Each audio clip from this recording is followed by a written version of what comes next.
Okay, I'm going to call this special meeting, the D&D meeting of the City Council to order. Please call the roll. Hooten. Here. Epps. Brown. Here. Demery. Here. Hampton. Here. Uyghur. Present. Williams. Present. Warren. Quorum is established. Consent agenda. The following items are considered to be routine by the City Council and will be enacted with one motion. Should discussion be desired on an item, that item will be removed from the consent agenda prior to action and considered separately. Council, if you don't have anything of those three items, can I get a motion? Move to approve. Second. Motion for approval in a second. Please vote. Do you want some water? Please. I got you.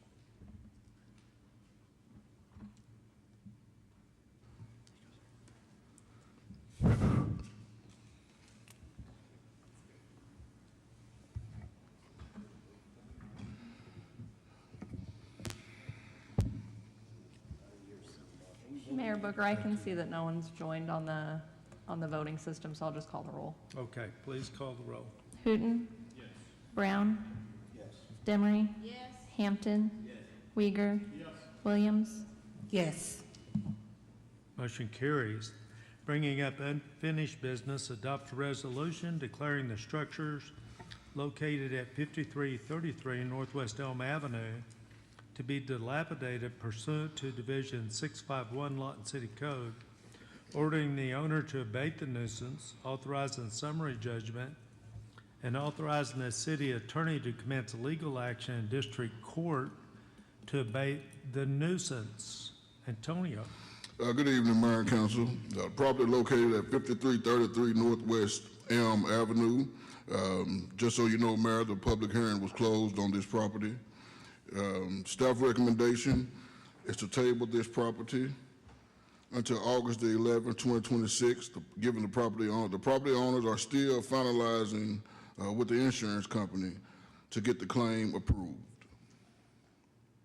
Do we have a motion to table to August 11th? Second. We have a motion and a second. Discussion. Please, are we voting or calling the roll? We can vote. Please vote. Hooten. Yes. Brown. Yes. Demery. Yes. Hampton. Yes. Uyghur. Yes. Williams. Yes. We can vote from going forward now. Okay.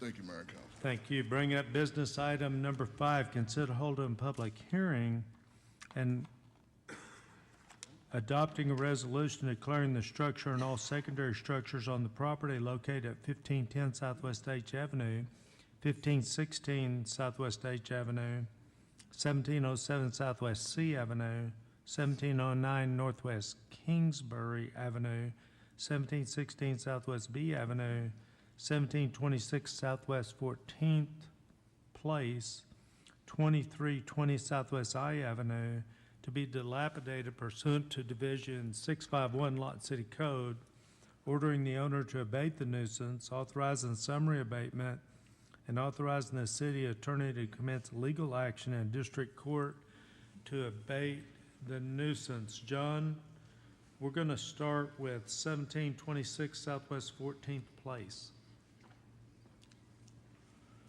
Mayor, Council, 1726 Southwest 14th Place, inactive water since 9/1 of 2022. This structure has damaged roofing, damaged siding, trim, broken window, and a door.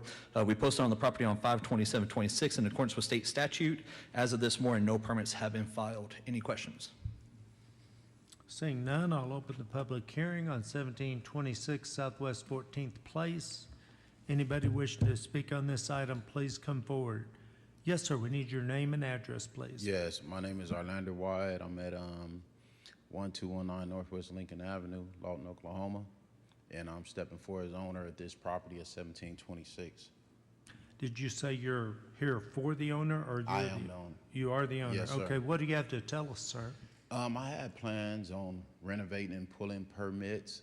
It was just on a time frame. It hasn't happened yet. due to personal obligations, but I had plans, and what I did was I kind of boarded the windows up because I didn't want no fires or no homeless coming up in there, and I got my neighbor who you see live next door, and so she watches the property and makes sure there's nobody's over there to make sure, you know, nobody is vandalizing or doing anything.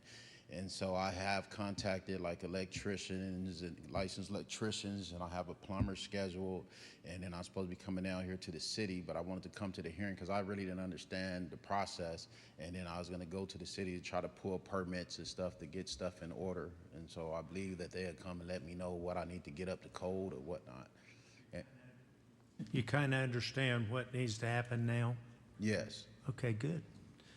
Okay, well, I'm gonna tell you from our point of view, what it really does is it sounds to me like what you want is what we want. We want this house back to within code, right? yes, And it sounds like what you want too. And the big thing is if the council puts it on the D&D, it'll put you on a time limit. But Okay. it sounds like they've explained all that to you, so I Yes, think sir. it's great. yes, sir. Do you have anything else you want to tell us? No, I'm just trying to get some time. That way I can make preparations and start the process and go down there. And that way they could tell me what's needed and what needs to be bring up to code. And then I'll be able to start work. Sounds good. Any questions? Ms. Williams? When you trying to start the work? What date? This is based on what needs to be brought up to code. And so I'll have to get with the contractors, and then, you know, I wouldn't be able to do everything at one single time, you know, to be in steps. But I'm supposed to come down here probably by the end of this week, and not next week, and start to go try to see about pulling permits and see how it works. I already got the paperwork and stuff like that. And I went down there, like 2 days ago, and she kind of started explaining that I'll come down. I believe it was downstairs right here. And she kind of explained that I could either do it online or whatever, but I had to come down here, and that's where all the permits be pulled. And so I'm in the process of getting my stuff together to start that. Now, you do know, once the permit is pulled, you have to start making improvements within Exactly. 30, is it 30 days? 60 days, okay. So, but, Ms. Williams, it's actually 90 days. If it is declared dilapidated and it is put on the dilapidated, the D&D permits are 3 months apiece.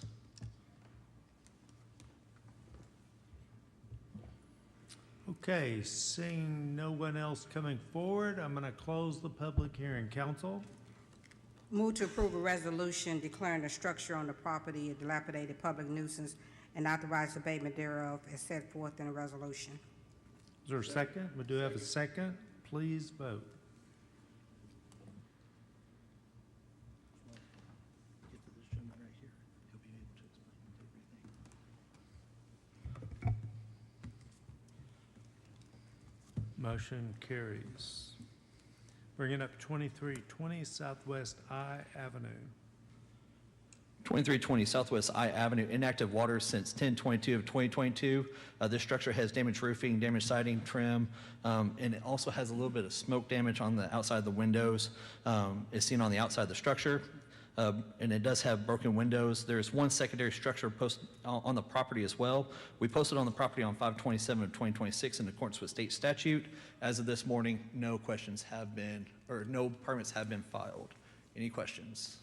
Seeing none, I'm open the public hearing on 2320 Southwest I Avenue. Anyone wishing to speak on this item, please come forward at this time. Yes, sir, we'll need your name and address, please. Yes, my name's Garl Fountain, 20 Southwest Oak Tree Drive, Lawton, Oklahoma. I am the owner of the home. Just recently acquired it from the Longs. And I've been in conversation with the man back there, and I am in a progress of getting it fixed up. I'm getting the roof contract. Since it's too late now, I'm going to get it sent over to get it roofed.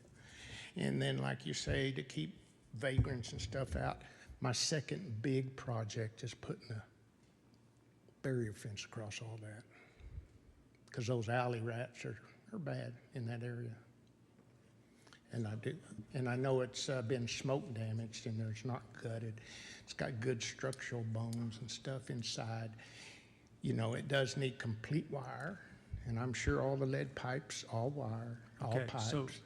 really, those details we don't need, but what we do need to understand is that you understand that if the council puts this on the D&D, you will be on a timetable to get this house back into code. You do understand that, right?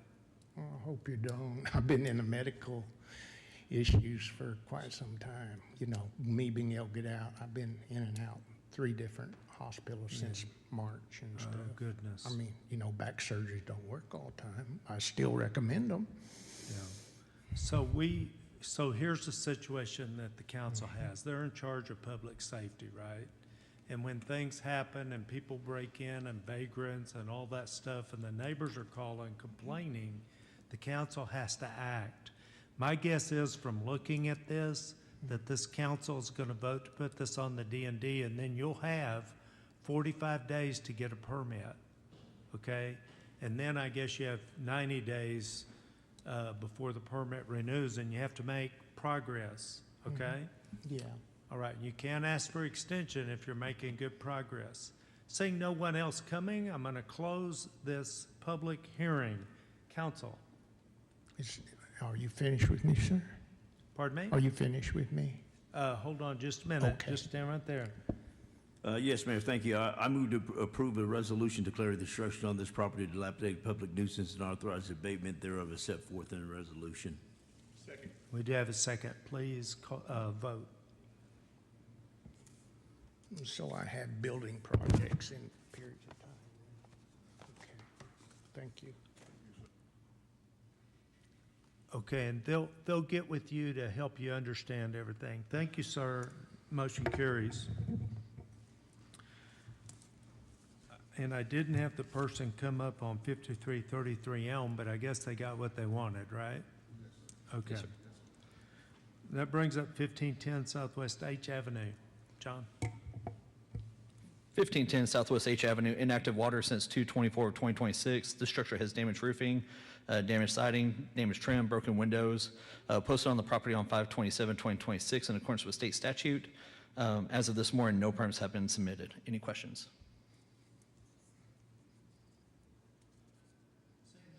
Seeing none, I'm going to open the public hearing. Anybody wishing to speak on 1510 Southwest H Avenue, please come forward at this time. Seeing none, I'm going to close the public hearing. Council?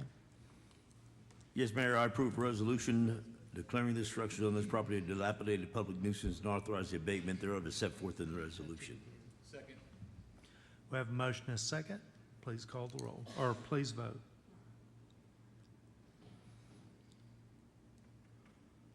Motion carries. That was working pretty fast. 1516 Southwest H Avenue, John. 1516 Southwest H Avenue, inactive water since 11/19 of 2025. We have received calls of vagrancy on the property. The structure has damaged siding, damaged trim, and damaged roofing, broken windows and doors. There is one secondary structure. There is one secondary structure on the property. We posted on the property on 5/27/2026 in accordance with state statute. As of this morning, no permits have been submitted. Any questions? Seeing none, I'll open the public hearing on 1516 Southwest H Avenue. Anybody wishing to speak on this item, please come forward at this time. Seeing no one, I'm going to close the public hearing. Council? Yes, Mayor, I make a motion to approve the resolution declaring the structures on this property a dilapidated public nuisance and authorize the abatement thereof as set forth in the resolution. Second. I have a motion and a second. Please vote.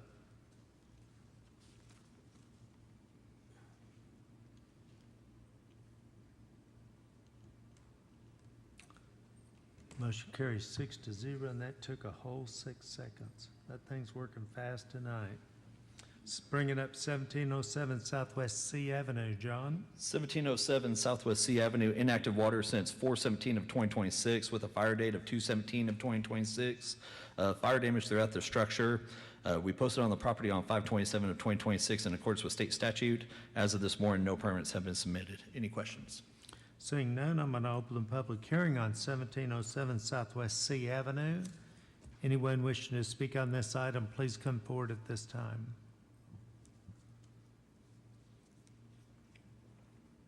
Seeing none, I'm going to close the public hearing. Councilman? Yes, I make a motion to approve a resolution declaring the structures on this property a dilapidated public nuisance and authorize the abatement thereof as set forth in the resolution. We have a motion and a second. Please vote.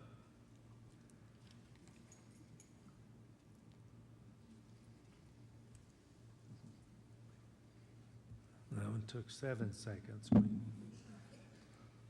Motion carries. Bringing up 1709 Northwest Kingsbury Avenue. John? 1709 Northwest Kingsbury Avenue, inactive water since 9/29 of 2022. We have received calls of vagrancy on the property, damaged siding, damaged trim, broken windows. We posted on the property on 5/27 of 2026 in accordance with state statute. As of this morning, no permits have been submitted. Any questions? Seeing none, I'm going to open the public hearing on 1709 Northwest Kingsbury Avenue. Anyone wishing to speak on this item, please come forward at this time. Seeing none, I'm going to close the public hearing. Council? So Mr. Epps and I have coordinated on this for his ward, and I've looked at the property and he has too. I move to approve a resolution declaring this structure on this property a dilapidated public nuisance and authorize the abatement thereof as set forth in the resolution. We have a motion and a second. Please vote.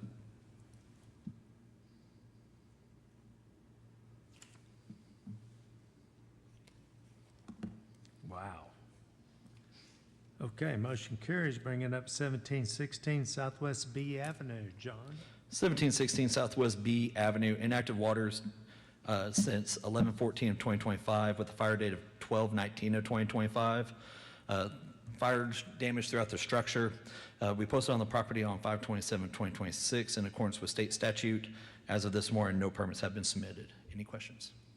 Seeing none, I'll open the public hearing on 1716 Southwest B Avenue. Anybody wishing to speak, please come forward at this time. Seeing none, I'm going to close the public hearing. Councilman?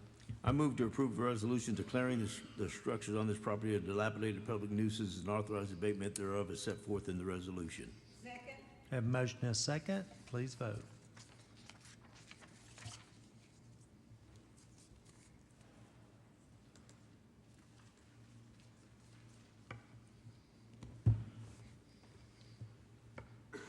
Motion passes 6-0. Did I get them all, John? Yes, sir, you did. Okay, we move on to item 6, receive a report from the Community Enrichment Department regarding the Dangerous and Dilapidated Properties Program. Antonio? Good evening, Mayor and Council. How are you? Doing well, sir. How about yourself? That's great.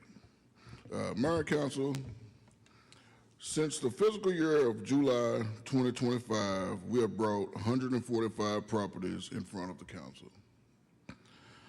Out of those 145 structures, 85 of those have been demoed by the city of Lawton. The remaining 60 properties are either in due process or have been issued permits for remodeling or owner demolition. The demoing of 85 structures cost the city of Lawton a total of $898,622. And that all came out of CIP funds, sir. Y'all have any questions? Yes, sir. I do. So over here, 23, 24, we demoed more than you brought to council. So apparently this number on the right, is that a cumulative number that's adding up? Yes, sir. It wouldn't be. In 18, 19, you demoed 26. That's how many you demoed in a year, but they could have been carried over. Yes, sir. Okay. And that'll be because of the bid process, sir. Yeah. Okay, what is the total number that have been put on, that have been brought to council, the total number that have been put on the D&D, and the total number that have actually been demoed, and what's in the pipeline? Yes, sir. Since from fiscal year from 2018 to 2025, we brought Before the council, 978 properties, sir. Wow. Okay. Out of that 978 properties, sir, we've demoed 544. How many is in the pipeline? That gives us a remaining of 434 properties to be demoed, sir. 434 are still on the list working. Yes, sir. Is that the way I understand it? Yes, sir. Okay. Anybody have questions? Ms. Williams? I understand once the property is demoed, the property owner has to pay back a certain amount, Yes, ma'am. correct? Yes, ma'am. Do you have how much money we've gotten back? At the moment, I do not have as much money, revenue we have received, ma'am. But I can get those numbers to you. At a later date? Yes, ma'am. Thank you. Yes, ma'am. Okay, now I've got a question. Because I visited with Officer Dimmitt yesterday getting an update on homeless issues, and we got into squatters. Yes, sir. And that obviously vagrancy, getting into these properties that aren't properly secured, causes our citizens to get put on the D&D list. That's one of the points. Yes, sir. When our CEOs are driving around, our code enforcement officers are driving around doing their streets every week, do they know what houses do not have water so they can kind of look at them to see if there's activity at that house? Because number one, that would be an indicator something's wrong, and it is illegal to live in a house without a utility account. Yes, sir. It's also not, it's not good public safety Yes, or sir. public health. Yes, sir. So tell me about that. You want to elaborate on that a little bit, John? So, Mr. Mayor, so for our code enforcement officers to catch properties that don't have water account added to them, what it is our code enforcement officers are looking for any type of violation against city code or against the property maintenance code as well, which we have adopted the 2018. And so when they're driving around and they do see violations, that's when they can actually plug it into the system. When they'll basically take pictures, they'll open up a case on their laptops. They're able to take pictures of their, when they bring it back to the office, that's when they start doing their research, legal research, and also to see if it has an active water account. If it doesn't have an active water account, they let me know, and they also let Josh know as well, so we can start doing a even bigger look into it as well, because if it could be vagrants on the structure that are causing these issues. So some of the signs that we look for, of course, our biggest one is shopping carts. John, I think the mayor might be asking as well, is when they're out and they're putting a citation and they're adding a case to a particular property, when they pull up that property's history on their iPads, does it show on that if there's an active water account or not? It does not. Okay, so it's only when they go back We to have the to. office. That is correct. We get all that information when we come back to the office to do our research Okay. on the Is there a property. way that we can have that information populated to the iPads? What I can do is I can ask IT, if we can get with Yeah. IT to get this Yeah, populated. let's see if there's a tech workaround here. Exactly. Yes, sir. And really, ultimately, I'm just asking because I think that has something to do with catching these vagrants, if we knew which houses didn't have, but I also know that our code enforcement officers have a lot to do, and they've got their hands full. And right now, they have their hands full with tall grass. I get it. But this vagrancy deal, from what the officer tells me, is a problem. And I think and by the way, he alluded to, he believes, I don't know what he based this on, that it has to do with absentee ownership. In most cases, yes. I would say 95% of the time, you're correct. What happens? The people just don't, the house doesn't rent, and they don't pay attention, they just let it go? In most of these cases, the property owner has deceased, okay? And correct me if I'm wrong here, but in most of those cases, when they're deceased, that house sits vacant for a period of time. And that's where you have the vagrants that come in. And Mayor, some of these cases, some do involve deceased individuals, but other cases involve military folks that purchased the property Yeah, while that's they true, were too. here. Sorry. They kept the property, they've gone to different duty stations, or they've separated from the service, and they no longer live in state. It seems like we have a lot of landowners here in the city of Lawton that reside in California for some reason, but there's a lot that live in that state.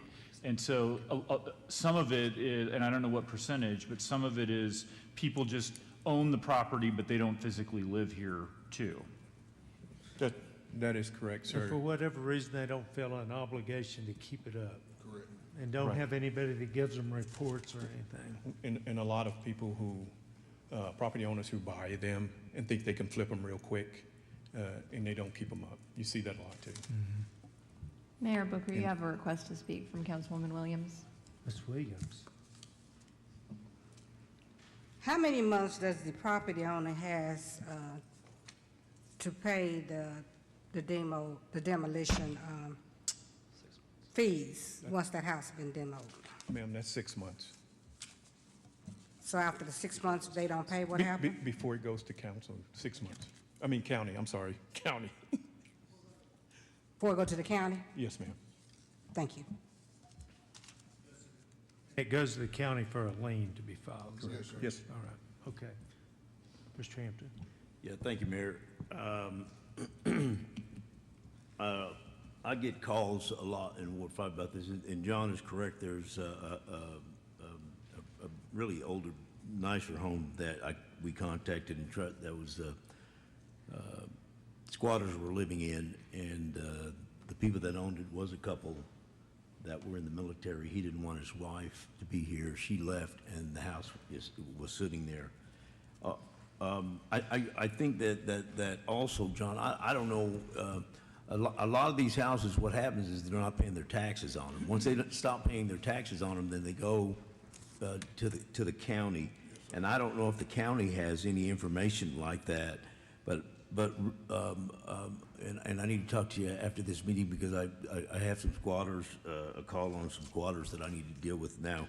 But I don't know if that information could be added to your list so that you can kind of look initially look at that house and tell that that the tax haven't been paid on it. And like I said, and that would and there's activity, then that would also tell you for sure, other than just the water bill, not them not having utilities, but that would also kind of give us a sign on whether or not there's squatters in that house or not. And Councilman Hampton, we did just, to address your concern, we did just change policy recently. So in March of every year, the county will publish the list of the tax sale properties. Right. Now, some of those will come off. They won't all go to tax sale. But once they are on the list, we don't demo them. We don't demo them because we know that if there's a structure on the property, that property is far more valuable and likely to sell. So if we know it's going to tax sale in the immediate future, then we're not going to demo it. But just as a refresher, it only goes to tax sale if there's 3 back years of taxes. So it takes a total of 3, and in order to get it off the list, you only have to pay the oldest of the 3. And you can keep kicking the other 2 years down the road in perpetuity. That's the way the law is written. Right, and I think that's great information, but I'm more concerned on the facet of that, of people actually occupying those houses and living in them. One of the houses we had on demo today, I think it was occupied, wasn't it? Yes, sir. When I went by there. And so I'm really looking at trying to deal with these people that are living in this house. The one that I talked to you about today has had a death in it. It had 20 dogs in it. And the neighbors are having to deal with these issues. So I was trying to figure out how best, and with what the mayor said, with no utilities, I think that's excellent. But also, I'm thinking that we should know that and be able to identify that, if, like you said, if we have information that it's not on the tax rolls. And it is true that a lot of people I'm tearing down a couple of houses that are not in that bad of shape, in my opinion. They could be fixed, but the homeowner passed away in that house. And I've had houses on my, that have caught fire and burned and was a public safety issue to neighbors because squatters were in those houses. So it's really a serious thing in my ward that I'm having to deal with. So I was just looking for other tools that we could use to see, should there be someone living there? Or, and if they shouldn't be, then we can do it. Okay, great, thank you. I appreciate your time. Thank you, Mayor. Ms. Williams, did you have more? No? Hold on just a minute. Ms. Demery. I'm going on this. This list tells me what order people request. Ms. Demery, it's new technology. We got a new system up here, y'all. I just have a general question. So from the time it's put on the demo list to the time it's demoed, about how long is that? Because I know I've had one on Southeast 45th a few months ago, and I haven't seen anything else on it. So I was just wondering about the timeline. Well, Ms. Demery, all that kind of depends on if the property owner is in the process of trying to pull permits. Now, if they do not pull any permits on 6 months, yes, ma'am, it goes out for bid on the D&D list. Yes, ma'am. Am I correct? It could take longer too, though. Well, if they haven't done it. Okay. Mr. Uyghur. Thank you, Mayor. Gentlemen, I have a question with regard from the time that the squatters are identified in a piece or on a piece of property. Remind me again the time frame from the time we know they're there, they've got to go, till the time they're gone. Councilman Uyghur, I think that's really a case-by-case basis. So it depends upon the facts. So if it's a property owner, for example, that has filled out a trespassing pre-authorization form with the city, and we know that those individuals live there, then we can immediately evict them. If we don't have that on a particular property, then we have to go about contacting the owner and making sure that the individuals do not have the owner's consent to be there, and they don't have a lawful reason to be there. So the law is written in such a way where, you know, they don't have to prove that they have a right to be there. We have the burden to prove that they're not supposed to be there. So without the pre-authorization form, it takes a little bit of time. Correct. So it just, and if you're talking about a landowner that's out of state, that doesn't live here, it's going to take even longer. So it just really depends on the situation.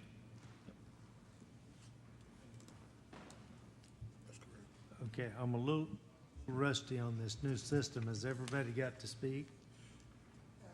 Then I need a motion to adjourn. Oh, you got one more. Okay. Ms. Williams. I know okay, for the property owners that's out of town, I know we come out with something that they can go to the Lawton Police Department to fill out a form if they say some squatters are in their house, they'll be arrested, or? Well, so we do have a form. It's a trespassing pre-authorization form, and if they fill that out, and we require them to do that every year, and if we have an active one on file, we don't, for a particular property, we don't have to contact them. We can go in and we can evict squatters immediately. If we don't have that, we have to contact the owner. All right. I think that's good for the public to be aware of that. Yes, ma'am. So, you know, especially if they're living out of town. Yes, ma'am. Everybody get taught? Motion for adjournment? Have a motion and a second. Please call the roll. Hooton. Yes. Brown. Yes. Demery. Yes. Hampton. Yes. Uyghur. Yes. Williams. Yes. We're adjourned.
1, 2.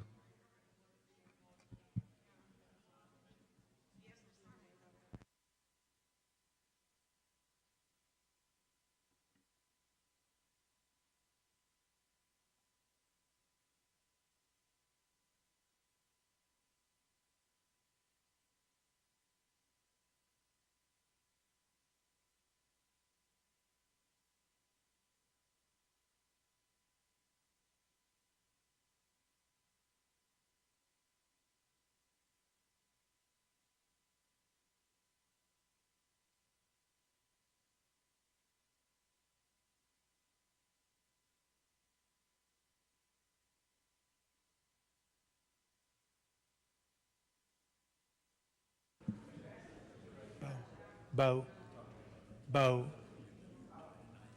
Bo Cole.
Then we do the pledge Red of is allegiance. So on. we doing the pledge.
Okay, it's time to get started. I'm going to call this special meeting of the Lawton Water Authority to order. Please call the roll. Hooton. Epps. Brown. Demery. Hampton. Weiger. Williams. Present. Warren. Quorum is established. Business item number 1, consider and take action in approving a resolution amending Appendix A, Schedule of Fees and Charges, Lawton City Code 2025, by correcting an oversight in water base rates in Appendix A 22-113 for multi-unit users to be the same base rate as residential and business users in Appendix A 22-111, making a correction in Appendix A 22-114 for wholesale customers, lowering the water usage rate as set forth in Exhibit A of the resolution based on a 20-year-old agreement with the wholesale customers, and amending Appendix A 22-104 to reduce the dishonored check charge from $35 to $25 to comply with state law, and establishing 2 separate effective dates. Rusty. Yes, during doing some review and house cleaning of the rate adjustments, it was determined that on the during the fees correction that the fee adjustments were not in accordance with Oklahoma state law, and that is being corrected in this action, taking it to what's allowed by the Oklahoma state statute. Okay, the second item is the wholesale water rates. The settlement agreement that occurred in 2006 set that the rates could be raised dollar for dollar for the wholesale customers. There are now 4 wholesale customers that currently exist that remain. And so in that adjustment there, it was not, did not correspond to that settlement agreement. So this is correcting that by setting that wholesale adjustment, wholesale rate to equal the same amount that the residential rates were raised inside the city limits. It's not the same amount, but it's the same amount of raise, $1 raise. The other item is during the presentation, we presented the multi-unit users as also being including, and this is just to set their base rate equal to what a single individual home base rate is at $25, and then correcting that. Then during the review, we also was found that the Goodyear Tire and Rubber rate that was listed in the attachment was it was approved by council. The rate was May 27th of 2025, but it was not updated in the schedule when the code was updated on Muni Code. So this is just fixing that oversight there. Council, you have questions? If not, can I get a motion? Motion for approval and a second. Discussion? Please vote.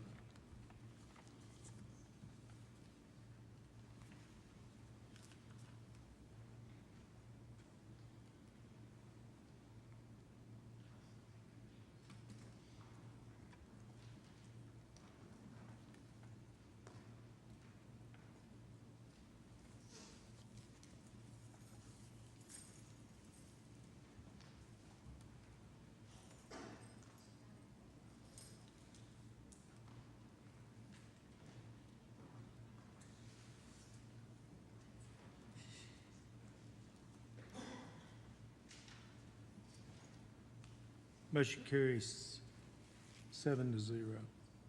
Bringing up adjournment. Do I have a motion? Motion to adjourn. A motion and a second. Please call the roll. Hooton. Brown. Demery. Hampton. Weiger. Williams. Yes. Warren.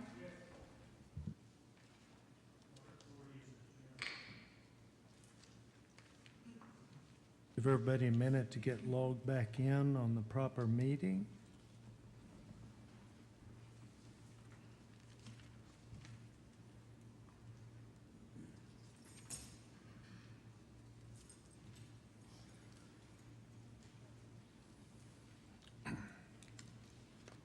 Everybody logged in? Okay, at this time, I'm going to call the regularly scheduled Lawton City Council meeting to order. Please stand for the invocation by Pastor Jesse Marshall from One in the Spirit Christian Church, and remain standing for the Pledge of Allegiance. Pastor? To the mayor and all of the council members and all of the city of Lawton, let us praise. Father, we thank you today, and we honor you and we praise you for the city of Lawton, for its mayor and for its board members. We give you all praise for this. We thank you that as this meeting go forth this evening, Father God, that it would go forth, Father God, with policies and regulations that would benefit the Lawton community. And we thank you, Father God, that Lawton would be a beacon that sits on a hill, Father God, that other areas in the state of Oklahoma would be able to look and to gleam on. Now we thank you for the blessing upon this governmental system here in Lawton. We give you praise, we give you honor, and we give you glory. And it's in the mighty matchless name of Jesus we pray. Amen, and amen. I pledge allegiance to the flag of the United States of America and to the republic for which it stands, one nation, under God, indivisible, with liberty and justice for all. All right, thank you. Please be seated. Pastor, thank you. Always a joy to have you. Please call the roll. Hooton. Epps. Brown. Demery. Hampton. Weiger. Williams. Present. Warren. A quorum is established. Bringing up presentations. Number 1, recognition of community partners for the support of the Lawton Public Library Summer Reading Kickoff Event. Heath Watt, Fire Marshal.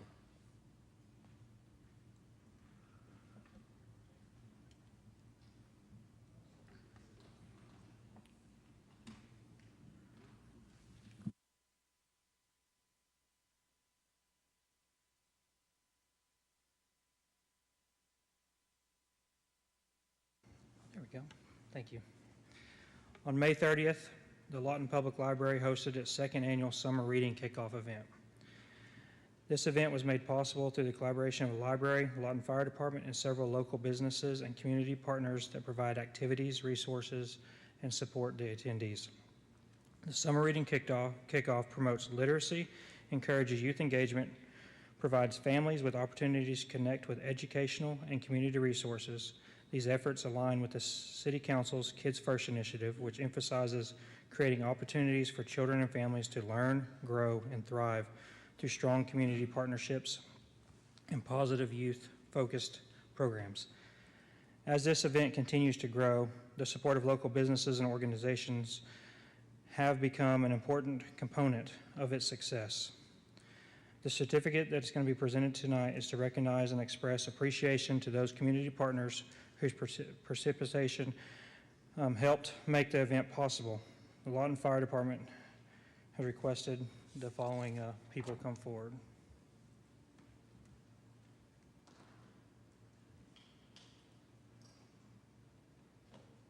The Lawton Library.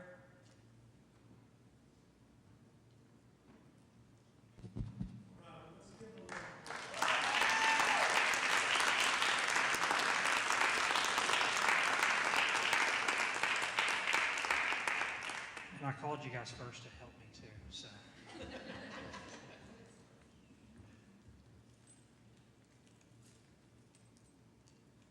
Chick-fil-A.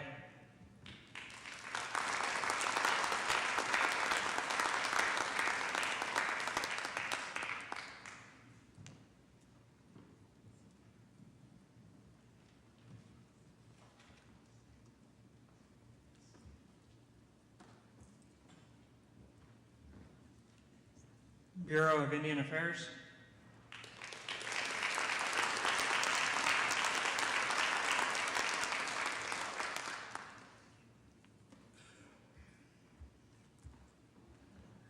Debris, 99.5.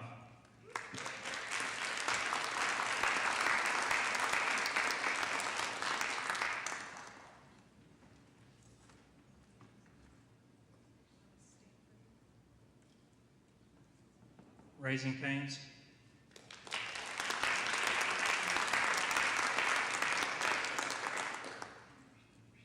Texas Roadhouse.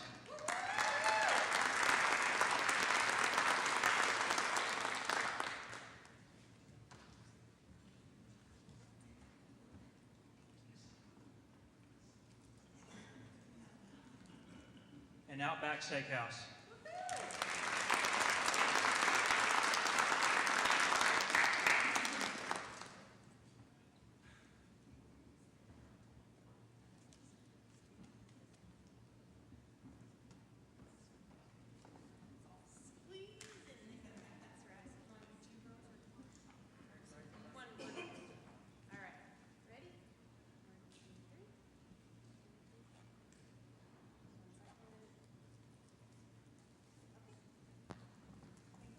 Again, thank you guys for all your support. Keith, tell us how many kids you had in this event. There's around 400 participants that we had show up to this event, and it gets Wow. larger and larger every year. Is that right? Wow, that's great. So, That's great. Well, if I'd have known we were going to have all that chicken and steak over there, I'd have shown up too, you know? Thank you, guys, and thank you all for doing that. I saw a picture on the front page of the Lawton Constitution with two little kids, and they had on dinosaur masks, and they were doing the dinosaur. One of the cutest things I've ever seen. I assume that had something to do with this reading program, and I think that's awesome. Item number 2, here we go from kids to stormwater. Item number 2, discuss the stormwater master plan update and provide direction or accept the update. Good afternoon, Mayor and Council. This item was brought to you last council meeting for presentation and was tabled for you guys to get the information and come back. So I'm here to try to answer any questions you may have. Okay, for me, I've studied that extensively, and I'm very happy with it. I'm not happy with all the money it's going to cost, and I don't know where that's going to come from, but that was the same way the last time has passed 15 years ago or something, and nothing happened. So I'm satisfied. Other council members want to speak? Can I have a motion for approval? A motion is second. Discussion. Please vote.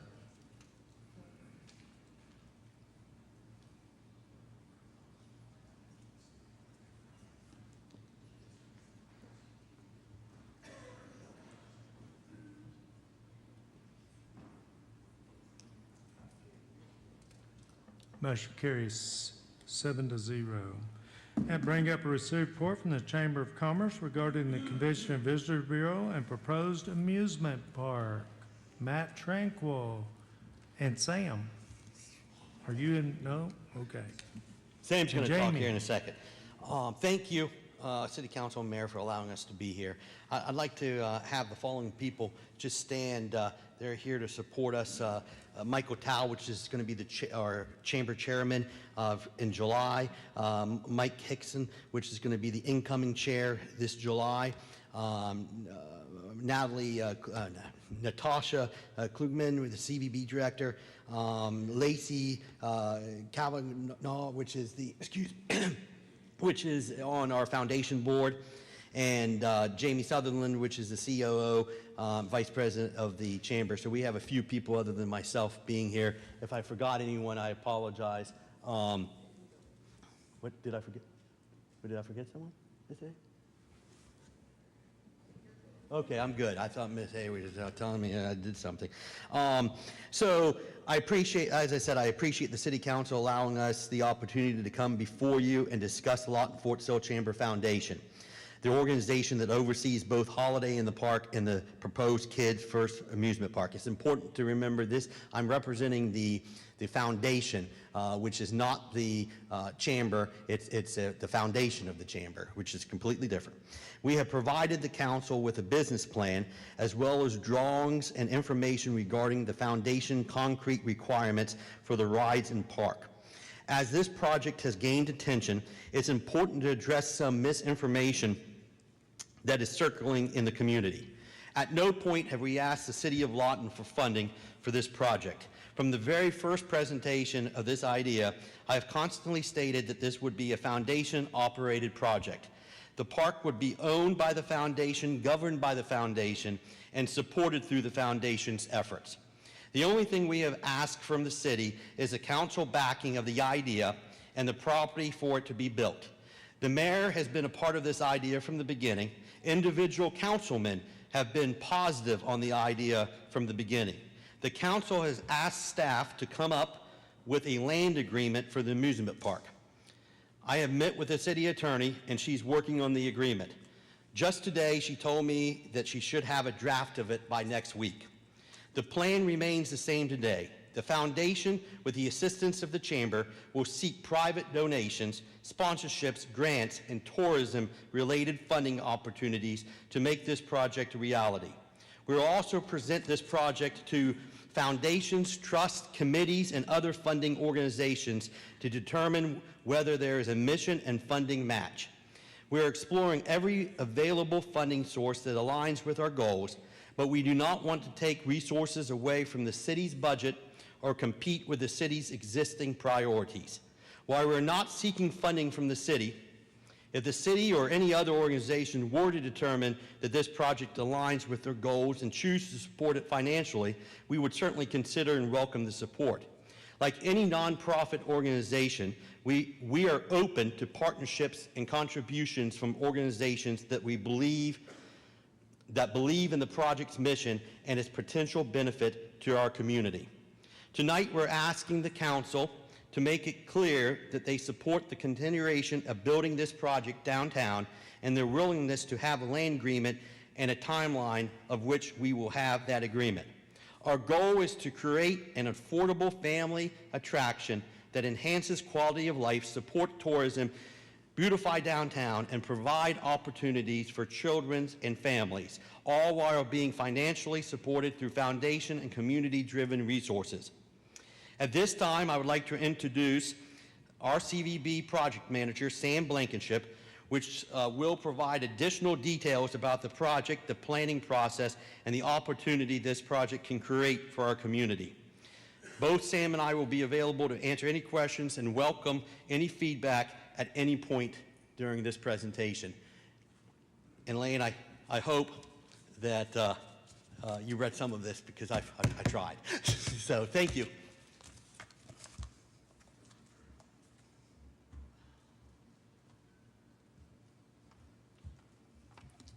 Good evening. Many of you are familiar with Holiday in the Park. Every year, thousands of residents and visitors gather to celebrate the season. The event creates memorable experiences for families while boosting economic activity in our community. It supports local businesses and strengthens community pride. It demonstrates the demand for meaningful, safe, affordable experiences close to home. The success of Holiday in the Park shows that when we create compelling family attractions, people participate consistently and with enthusiasm. Which brings us to the Kids First amusement park. We believe there is a unique opportunity to create something meaningful for Southwest Oklahoma. The Kids First amusement park is more than an entertainment venue. It is a regional destination designed to attract local families, increase tourism, and boost local economy. Families here have limited entertainment options and often travel to areas outside our region looking for something to do. We have an opportunity to change that. The business case, the numbers tell a compelling story. Within our region are over 127,000 residents, including approximately 17,000 children between the ages of 3 and 12, along with more than 53,000 military-connected residents from Fort Sill. At the same time, the Wichita Mountains attract approximately 1.5 million visitors annually, creating significant tourism potential. Most importantly, there is a clear community need for affordable family recreation, youth-centered experiences, and attractions that simply improve the quality of life. This project is built on a diversified revenue model that includes admissions, sponsorships, events, concessions, and community partnerships, creating a sustainable path forward. Our 5-year projection. We recognize that every public investment must be supported by a responsible business plan. Our projections show a park that reaches operational break-even in its first year and generates increasing revenue over time. Over 5 years, total projected revenue exceeds $2.1 million, with cumulative operating surpluses exceeding $226,000. This means we are not asking the city to fund an ongoing liability. We are asking for support to launch a self-sustaining community asset that will continue delivering value for years to come. Imagine this with me. Imagine a place where families spend time together without leaving our region year after year. Imagine what this means economically. Every family or tourist visit creates spending opportunities for restaurants, hotels, retailers, and service providers. This project is about family fun and economic development. This project is an investment in families and our region's future. The amusement park will create job opportunities for our local youth and build work ethic within a team-oriented environment. We will work with area schools and find students who need and want to be a part of something important to the community. The park team will take pride in maintaining the beautification of our area, which will again enhance quality of life. 239 miles away, northeast of Comanche County, lies a small town called Bartersville.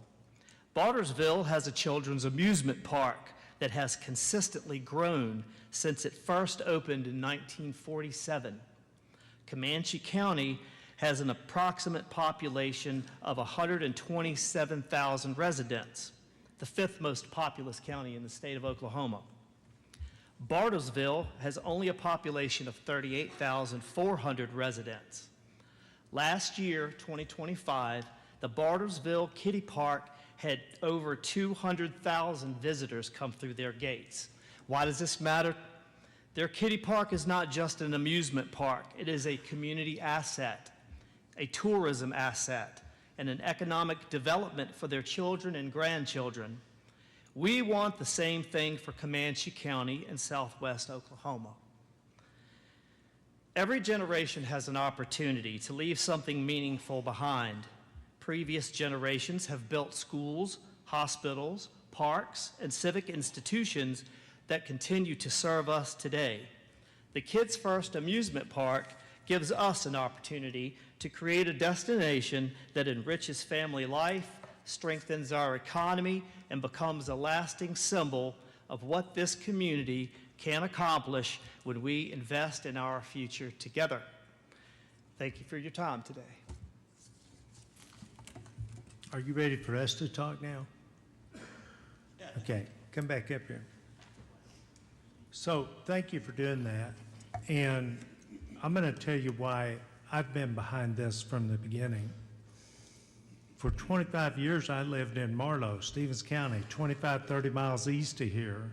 A county 1/3 our size and population has had a kiddie amusement park for over 50 years that I know of. And our city attorney may tell us even more than that. Probably 75. And somehow it works with 1/3 of our population. And as far as your business model, I mean, that's kind of your business. You're raising the money. You're not asking for CIP money. The city's not borrowing money as reported on Facebook, which I continue to say is a place you go to be misinformed. And I watch it work over there, and I wonder why people think it won't work here. I don't get it. The city's contribution is the park area. Same thing in Duncan. Duncan's in a city park. They've got some kind of agreement. They probably pay the city $10 or $1 a year, and they have some kind of agreement. And the important thing here is that I honestly believe I've watched this community try to redo downtown. We get downtown redevelopment. And we have a party over stringing up lights that are going to be turned on when the businesses are closed. But now we've got a deal that is going to potentially, I believe, the best step forward because it will bring traffic downtown. I don't know about the tourism value and bringing people in. I hope that happens. But we have 3 times as many people as Duncan. I don't see how it can miss. And it's being private funds raised. Any money coming from the city would be nominal to the entire portion. Though I do believe if there are downtown redevelopment funds available, this certainly should help you in some regard. But I'm not even sure that's available. So that's kind of my take, and I'll open this up to anybody that wants to speak on the matter. Ms. Demering? I can't get behind. Good evening. So I really want to be for this because I understand how it would, help boost the community and bring quality of life here. But we also have a responsibility to make sure that this doesn't fall back on the taxpayers. And I hear, what you're saying. So I read your plan. If your projections fall short, what is your contingency plan? For admissions,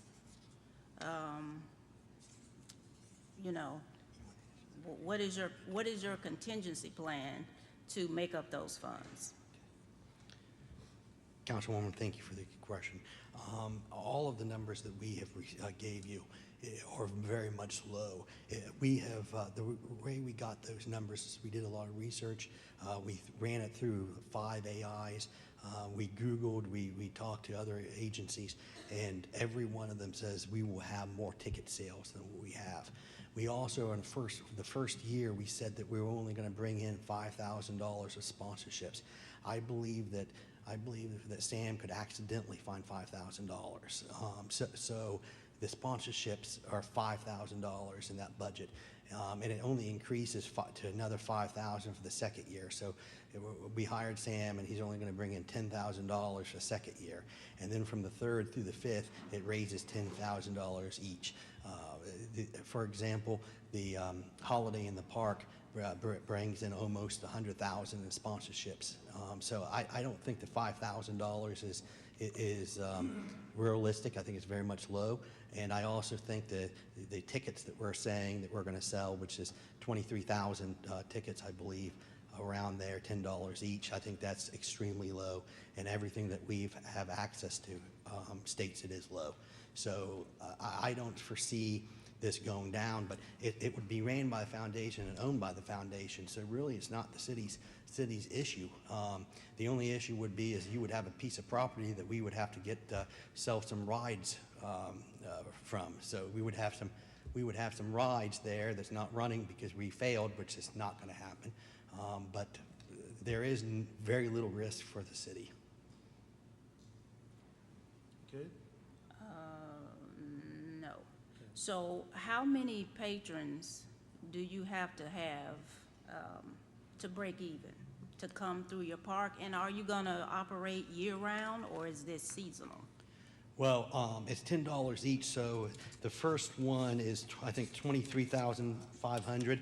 So we would need 23,500 kids or adults to buy a $10 ticket. It's just, that is such a low number that I feel comfortable with standing out here and saying that we're going to get 23,500 tickets sold. It's just a math. It's math, and we have 17,000 kids in this area, and we have the military coming in and out every 2 years, and then we have Thursday nights that families come in. I mean, there is, and these numbers don't reflect the 1.5 million people that do the mountains. We're acting like the mountains would all be extra. We believe we can get to 23,500 by just the local people.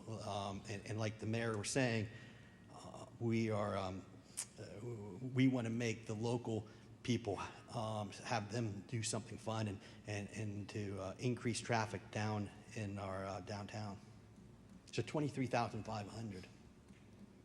And did you say you were operating year-round or seasonal? We would be operating from, step in anytime you want to, by the way. We would be operating, you want to tell them about?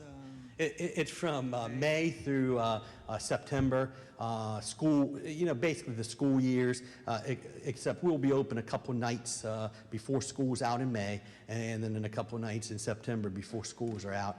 And then we would be operating on holidays like Christmas every Thursday, every Friday and Saturday night. We would be open for our holiday in the park. So we would encourage people to come to the park, amusement park, and then go to the holiday in the park.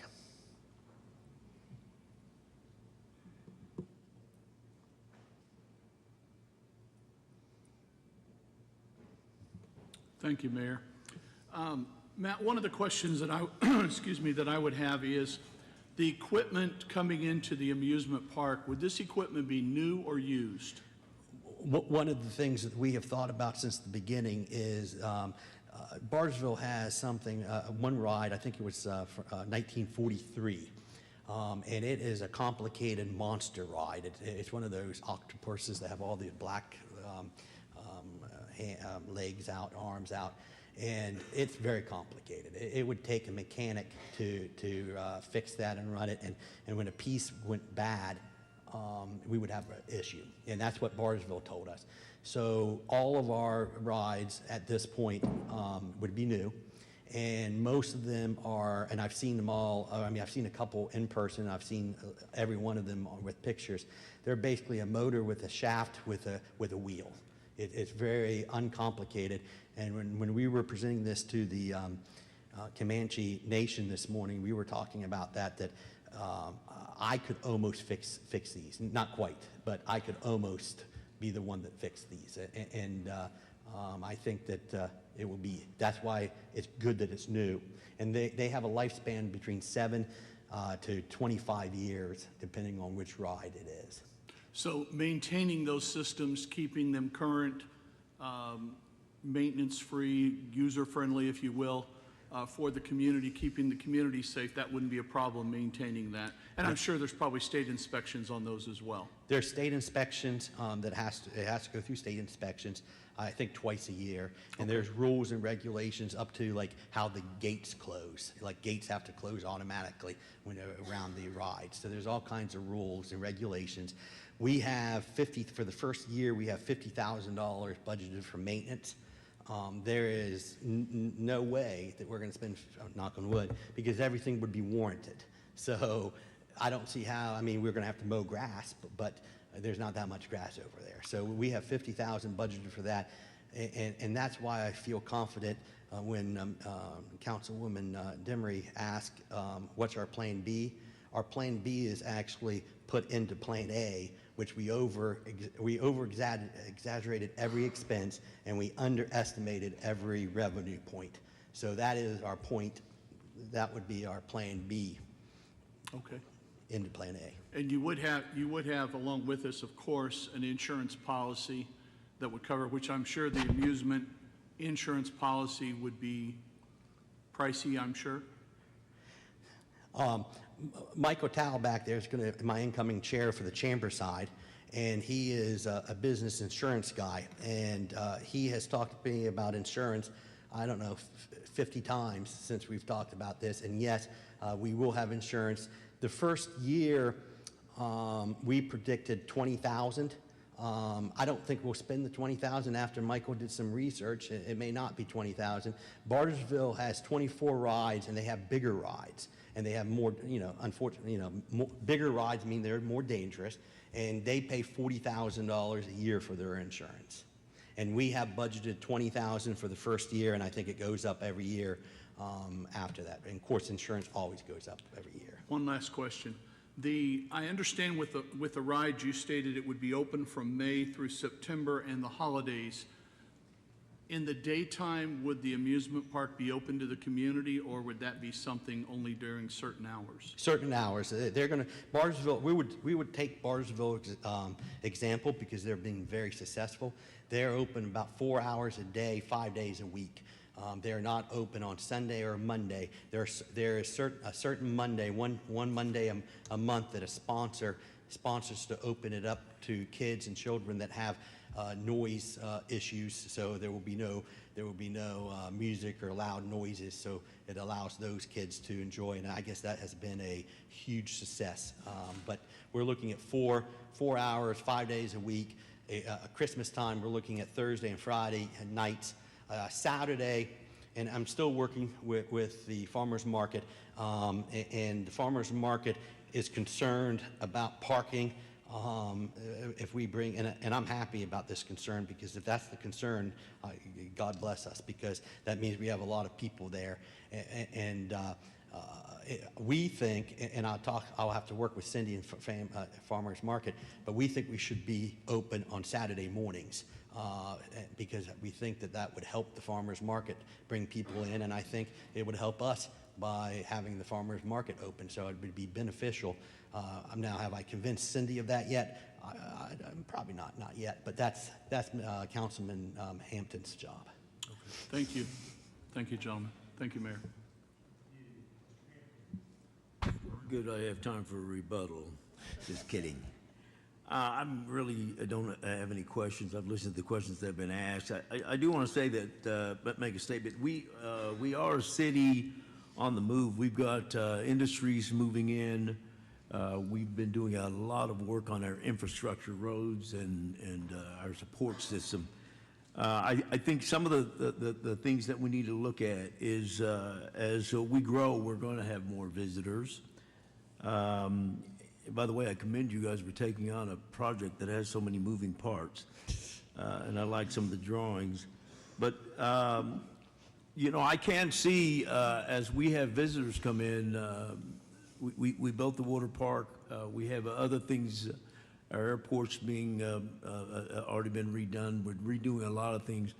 If I were going to a meeting somewhere and I was wanting to take my wife and kids, I think that I certainly would want to have some type of activities for the younger kids to do and things like that. So I think that it's important that we do begin to look at options to allow children and families to come with those that are attending meetings. So, and I think that's part of the Chamber's mission, is to make sure that our hotels are full and make sure that visitors come. So I say we need more and more amusement parks and other activities for families, so that this is a welcoming community for people to visit. Thank you, Mayor. Ms. Williams. You said you need some $5,000 sponsors first year. How many would you need?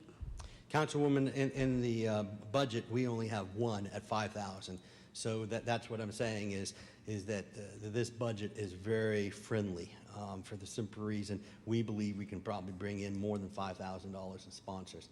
Our biggest thing right now is to get the $1.4 million to get this thing built and up and running. But yeah, our budget shows only $5,000 of sponsorships for the first year, and then $10,000 for the second year. Third year's $20,000, and then fourth year is $30,000. How many?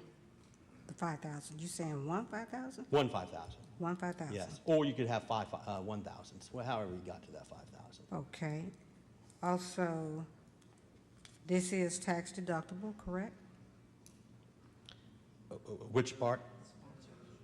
Oh, the sponsorships, yes, we're a 501c3. Sponsorship. The foundation is a 501c3, yes, yes, Councilwoman. Okay. Who do you make the check out to? You would make it out to the Chamber Foundation.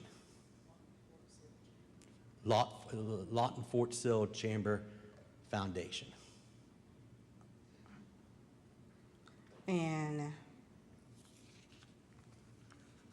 are we talking about volunteers or paid positions So to in run the- the amusement park? So Councilwoman, in the budget, it states, I believe, 12 or 14, I think 14 people working at one time, and those are kids from the age of 14 to, end of college. And that's the model that Bartlesville does. So we will have a total of 3 full-time employees, one being Sam and then 2 other ones. And then we'll have those 14, 15 kids working when the park is open, we'll have those kids. So we'll have to have probably 50 kids doing it, 60 kids doing it, because working around their schedule. But the whole idea here is, and I think Sam talked about it, you want to say any more about it?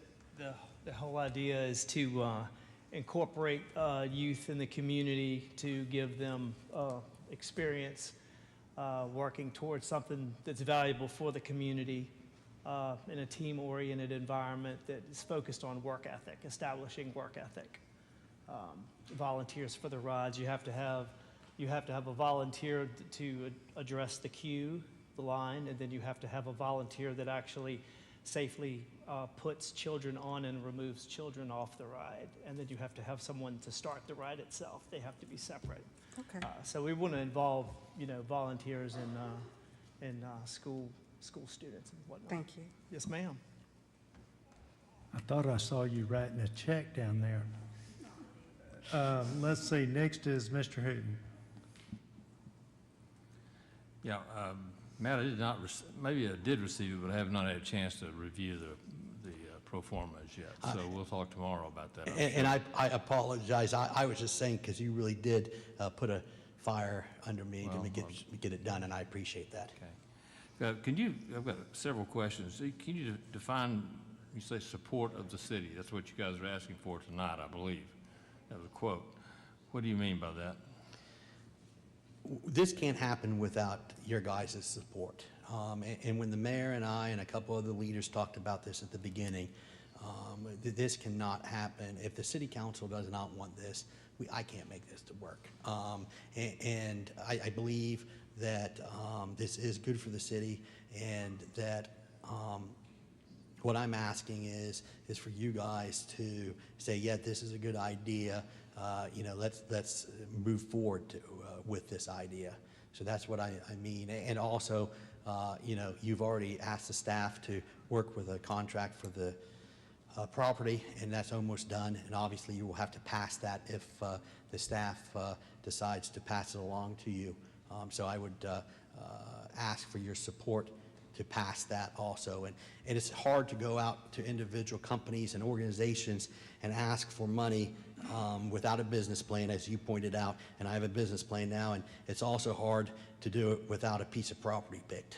And right this minute, I can say what we're looking at, but I can't say for sure we have it. So that's what I'm asking for. Mayor, do you have anything to add to that? No, I think it's a matter of, to me, we've already done that.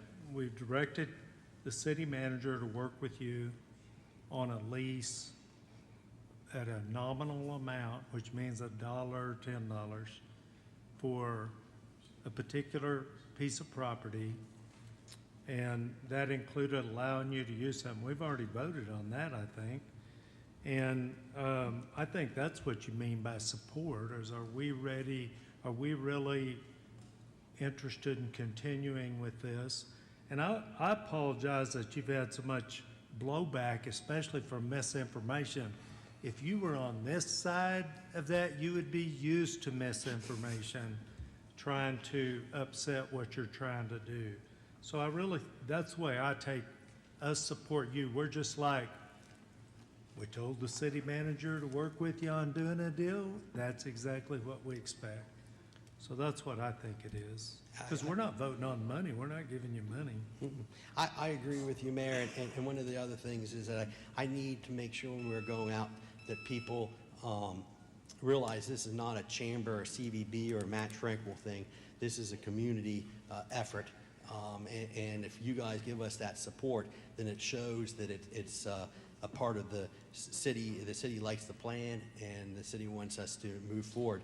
I mean, the CVB is funded 100% with your guys' funds, and this is something the CVB and the foundation is working on because of leaders asking us to work on it. Mr. Hooton, you still have the mic. Yeah, thank you.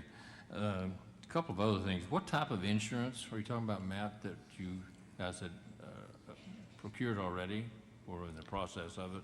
You know, I'm not one to be able to exactly tell you the type of insurance. Michael, do you have any? Can Michael come up? Because Michael's, Yeah, okay. come on up. Because Michael, that's his business, and he's also my boss, so he's been taking care of that part. Sure, Mr. Hooton, there'll be multiple types of insurance. One will have an insurance on the actual ride itself for its physical damage to replace it from natural disasters, that forth. We'll also have liability for injuries that occur. We'll also have coverage for the actual operations of the foundation. So you're talking about directors and officers, employment practices, employee benefits liability, kind of all encompassing for all of it. So you're protecting both the physical injuries and then also the kind of the and all that type of stuff. Is there any specific other thing that you're looking for? Sort of. I'd also like to know what the exposure to the city is. I mean, okay, God forbid there's an accident, and there, you know, some child breaks an arm. That's going to happen somewhere down the road. Who's responsible for that? So that will probably fall back to the land use agreement, and in it, I would assume there'll be some type of insurance requirement in which the city is requesting additional insured status, waiver of subrogation status, those type things, to where the foundation is responsible for injuries that occur on our part. And that would all be per a contract requirement. And so the contract's going to lay out what the minimum we need to have, and then we'll provide certificates back to protect the, which is pretty standard for all the other stuff. And I get one really big question is, and this is not insurance, so thank you for that. He could probably answer the rest of the questions too, Councilman. Well, okay, you can come back. So it's going to be 1.4 million to get this started? That's the kind of seed money you need? Yeah, the amount of the money? with 1.4 million, we have enough to build it and to open it up. Yes, sir. And again, I need to know, where are you going to get the 1.4 million? Well, not from a $5,000 sponsor. Not from $5,000. Well, that $5,000 sponsorship is for operational cost for the first year anyway. So she skipped to the first year. So where we're going to get that money is through anybody that will give it to us, foundations, trusts, organizations, private individuals. As I said, I had a conversation with the Comanche Nation this morning. Nothing there except I'm having conversations with all types of people, and that's where we're going to get the money from. Okay. I do want to say, I think, you know, the city has done an amazing job of the last, since I've been in Lawton, of getting activities for kids. And there's been, you know, the parks here are really hard to beat. I don't know of any community our size Beautiful. that can beat that. They can beat what's going on and what's about to go on out at Elmer Thomas, or at the lake out here, at the park. Yes. And he said 45 days a week for about 4 months. That's what you anticipate doing, correct? Yes, sir. Okay. And you're going to generate that sort of money, not the 1.4, but the generation of that on the first year, what is it, since I haven't seen it yet?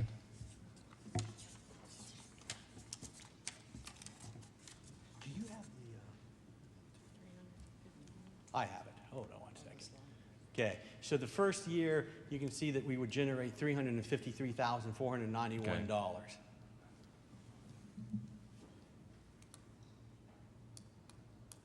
And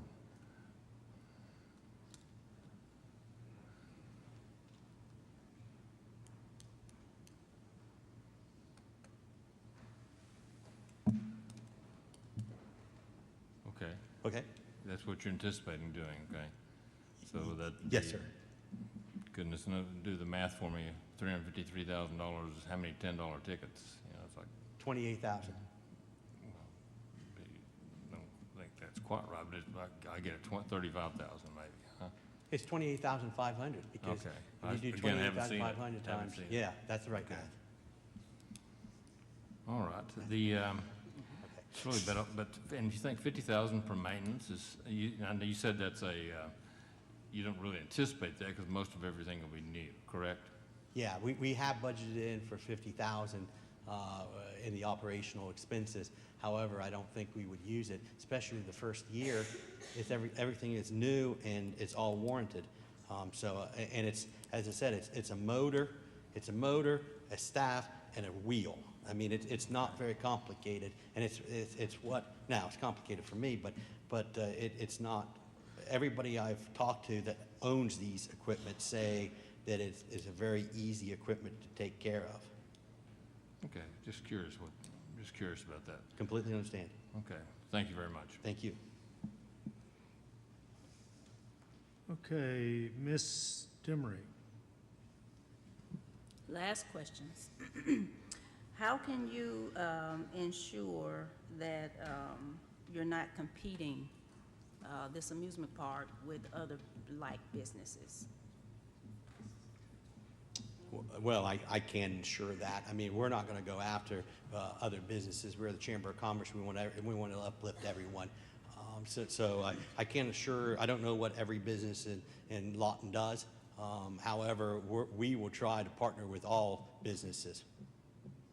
And so far as your architectural drawings, was that included in your plans? Yeah, yes, it's another document. It's not on. There's two documents that I supplied. I think she's coming over to give it to you.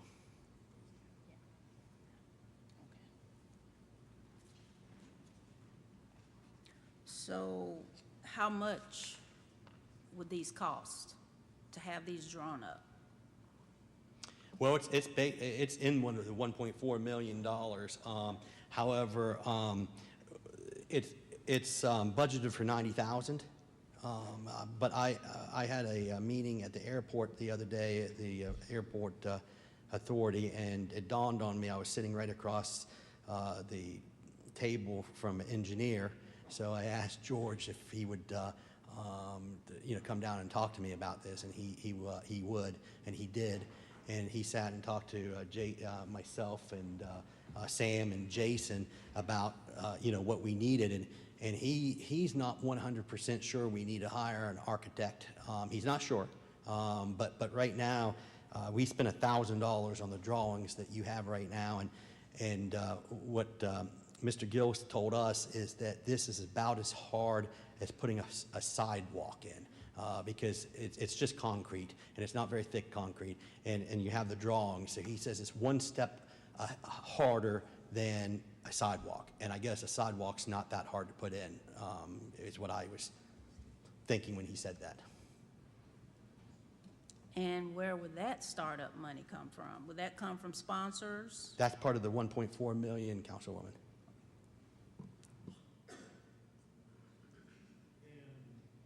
Randy Warren. Matt, I'm also in the boat of, I want this to work. I want it to happen. But you had talked about, you ran it through 3 or 4 AIs. And a lot of time it makes a difference on what you ask it. If you ask it, how can I make this happen? You get one answer. And if you ask, what's going to keep me from doing this, you get a different. One of the reasons, I think, and I don't know this, but I'm pretty sure that the amusement parks that are working right now are able to do so and make money, or more money, is they're grandfathered into a whole lot. There's about 27 state statutes and federal laws that you have to abide by, like ADA. All those rides have to be ADA accessible. You have to have an ADA bathroom. You can't have porta potties for a permanent structure. There's just a lot of things, and like I said, I don't want to say I don't want it, but I just feel like you need to do a little more work on the plan. And you know, I'm in favor of it. I think it's a great deal for downtown. I think it's a great deal for kids. But there's just a lot of different things that are requirements that we're not going to be able to just say, okay, well, you don't have to have that. Minimum space for rides. There's just rules. And I don't know, you know, if you've actually seen all those. But I'll send you a document that's got some stuff in it. And they may not all be right. But somewhere between mine and yours, I bet is the true story. But I am definitely for it, even though it does probably increase the chances of clowns being downtown. But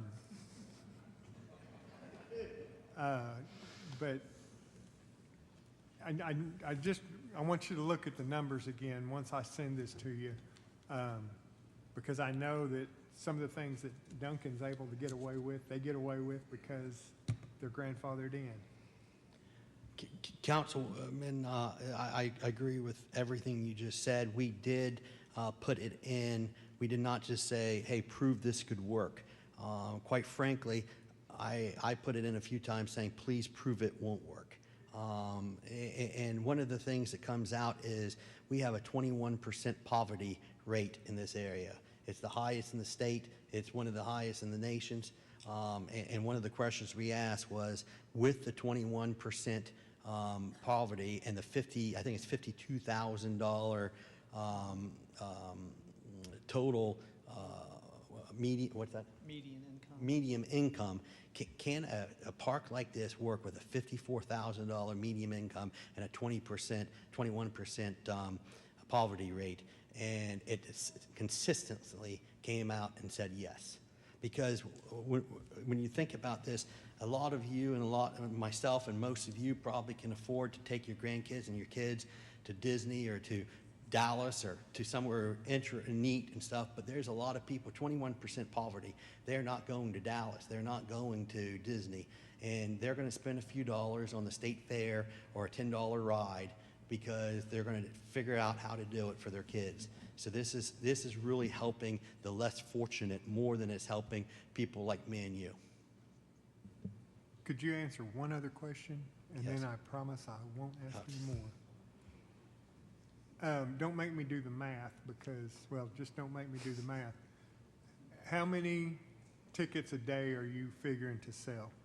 You figure that out. Average.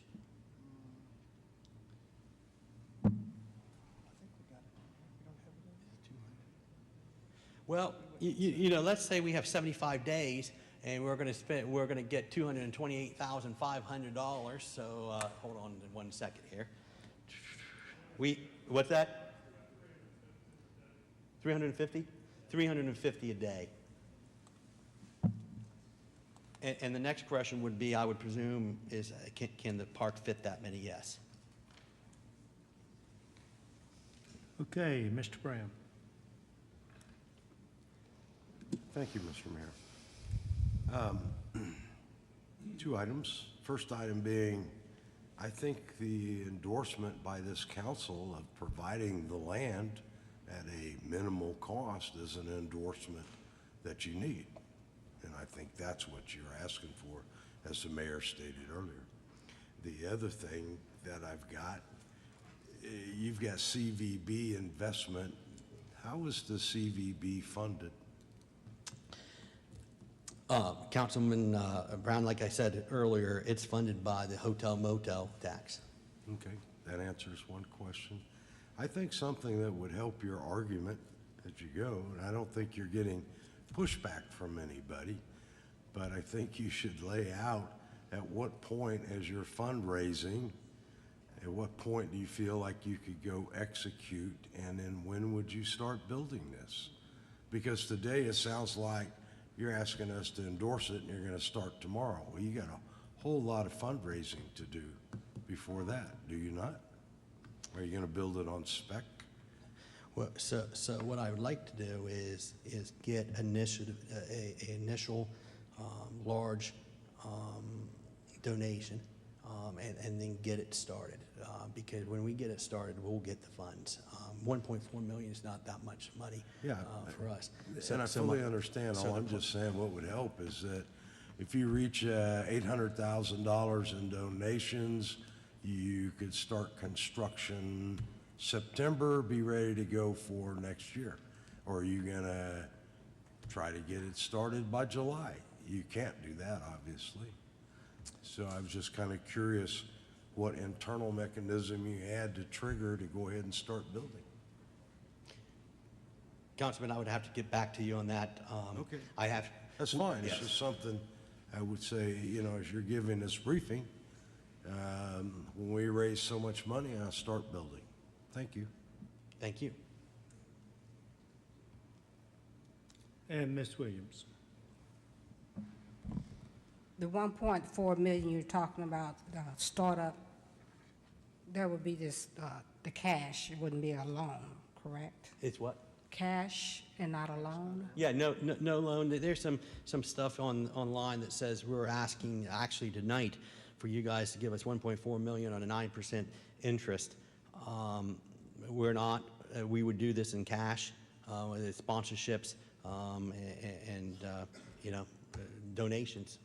So there has been, as far as my knowledge is, there has been no discussion of taking out a loan.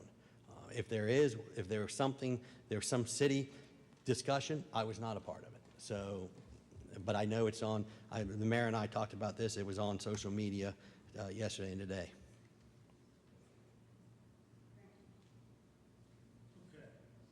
Now, I do have, I think you need to explain $10 ticket. Now, that's not $10 per ride.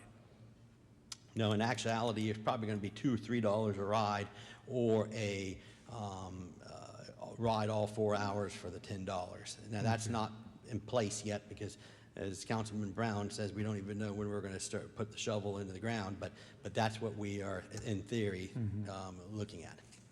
And I appreciate your plan on how you're going to do it. What I've seen happen in Duncan over 50 years is it changes. They change days they're going to open. They think one day is going to work and it doesn't. And so they change it. It was all worked with volunteer labor, and it was fundraiser for Kiwanis. Then they started bringing in other clubs and splitting the ticket with them. I don't know if it's 50-50, but, and they did different. So, you know, business plans change, and what you hope to do is the best guess you can at the time. So you try things and you make them work. But I think this isn't an action item, but I think Mr. Brown is right. The council has directed the city manager to work with you on a lease, and if that's not support, I'm not sure what is. Thank you, Mayor. Thank you, Council. All right. Thank you, and thank you for thinking outside the box. Thanks. Thank you. Okay, and that brings up proclamation, Citizen of the Month, Tanya Mack. You guys come on down.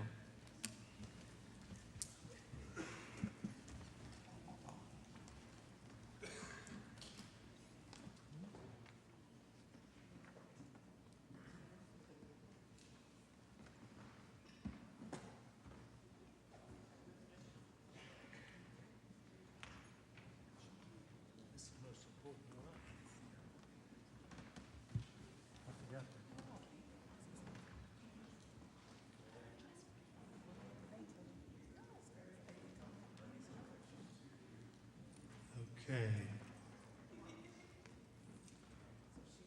We'll get the support group up here and the Women's Commission, but Tanya, let's get you right in and we'll make a spectacle out of it. All right? So I want to tell you, the Citizen of the Month is important because a community can't operate without people that don't volunteer and do things. And this is our way of highlighting one citizen every month, and they have to be nominated, and then it goes to the Mayor's Commission on the Status of Women, and they decide who's going to be the Citizen of the Month based upon all that they put back into the community. And it can be in a variety of ways that they give back, okay? And that's so important to a community. And so Tanya here, let me just read this for you. Whereas Ms. Tanya Mack has dedicated countless hours of service to strengthening families and improving the lives of children throughout the Lawton community. That sounds like Kids First. Whereas she volunteers with the Next Step, where she empowers parents and family by teaching them how to effectively advocate for their children and navigate the educational system to achieve the best possible outcomes. Whereas Ms. Mack provides guidance and support to parents by helping them understand school policies and procedures while offering encouragement, confidence, and resources that enable them to become strong advocates for their children. Whereas she generously assists families in need through donation drives and community outreach efforts, helping provide essential support during difficult times. And whereas Ms. Mack is committed to developing future generations by mentoring youth, teaching life skills, fostering creativity and problem-solving abilities, and serving as a volunteer for workshops, educational programs, and field trips. Whereas she actively serves the teamwork makes the dream work, and as a dedicated parent volunteer, demonstrating her unwavering commitment to community involvement and service. Whereas Ms. Mack extends her, did I say that right? I got tongue twisted, didn't I?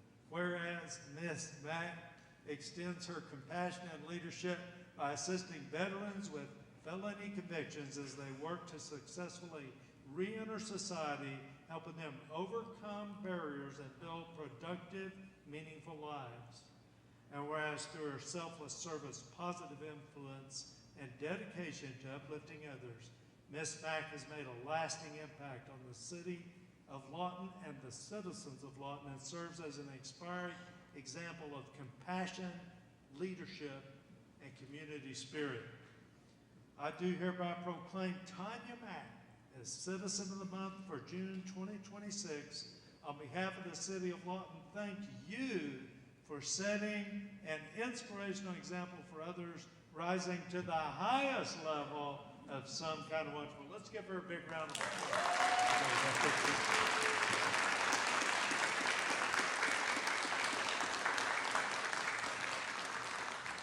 All right, now you get to say something.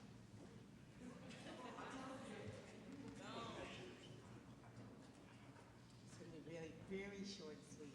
Thank you all for supporting. Thank you all for coming and supporting. I have my family and everything up here. And like I said, it takes a village.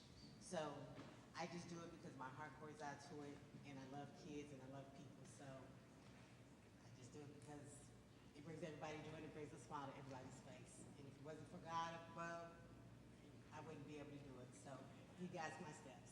Thank you. Okay, before we let Ms. Alberti speak about the Mayor's Commission on the Status of Women, tell us who this biggest fan is right here. This is my huge fan right here. This is my baby girl. This is my new addition to the family, Aaliyah Grace Hayden. This is my granddaughter. All right. I'm glad you didn't cry when I did it. Ms. Alberti? I'd like to say thank you, first of all, for those that submit names month after month for the Citizen of the Month. Sometimes I know it's kind of hard, and for you to find somebody or you know somebody, and it's a challenge because if you go to that person, they're gonna tell you no. I don't want to do that. No. That's not me. But we thank you for the citizens of Lawton that do look behind the walls and veils and everything to see and find us a volunteer of the month. And they're doing them. It's a lot of people that's out here doing a whole lot in the city and been doing it for years. But just recognize they're just saying that I just do this because that's who I am. On another note, we're going to say that on Outstanding Women of Comanche County, we have 3 finalists now. On August the 8th, it's on a Saturday at 10 o'clock at the McMahon Auditorium. You'll find out who is the winner for the finalists for Outstanding Women of Comanche County. Thank you so much for those who have submitted names for that and that honor. All right, another round of applause, and here's some kind of wonderful poem. So thank you guys so much. Thank you.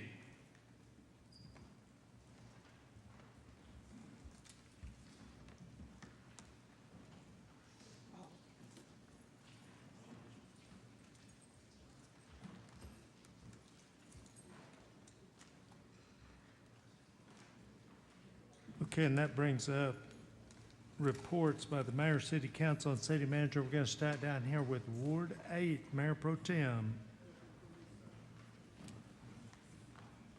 Did you say nothing? Okay, Ms. Williams.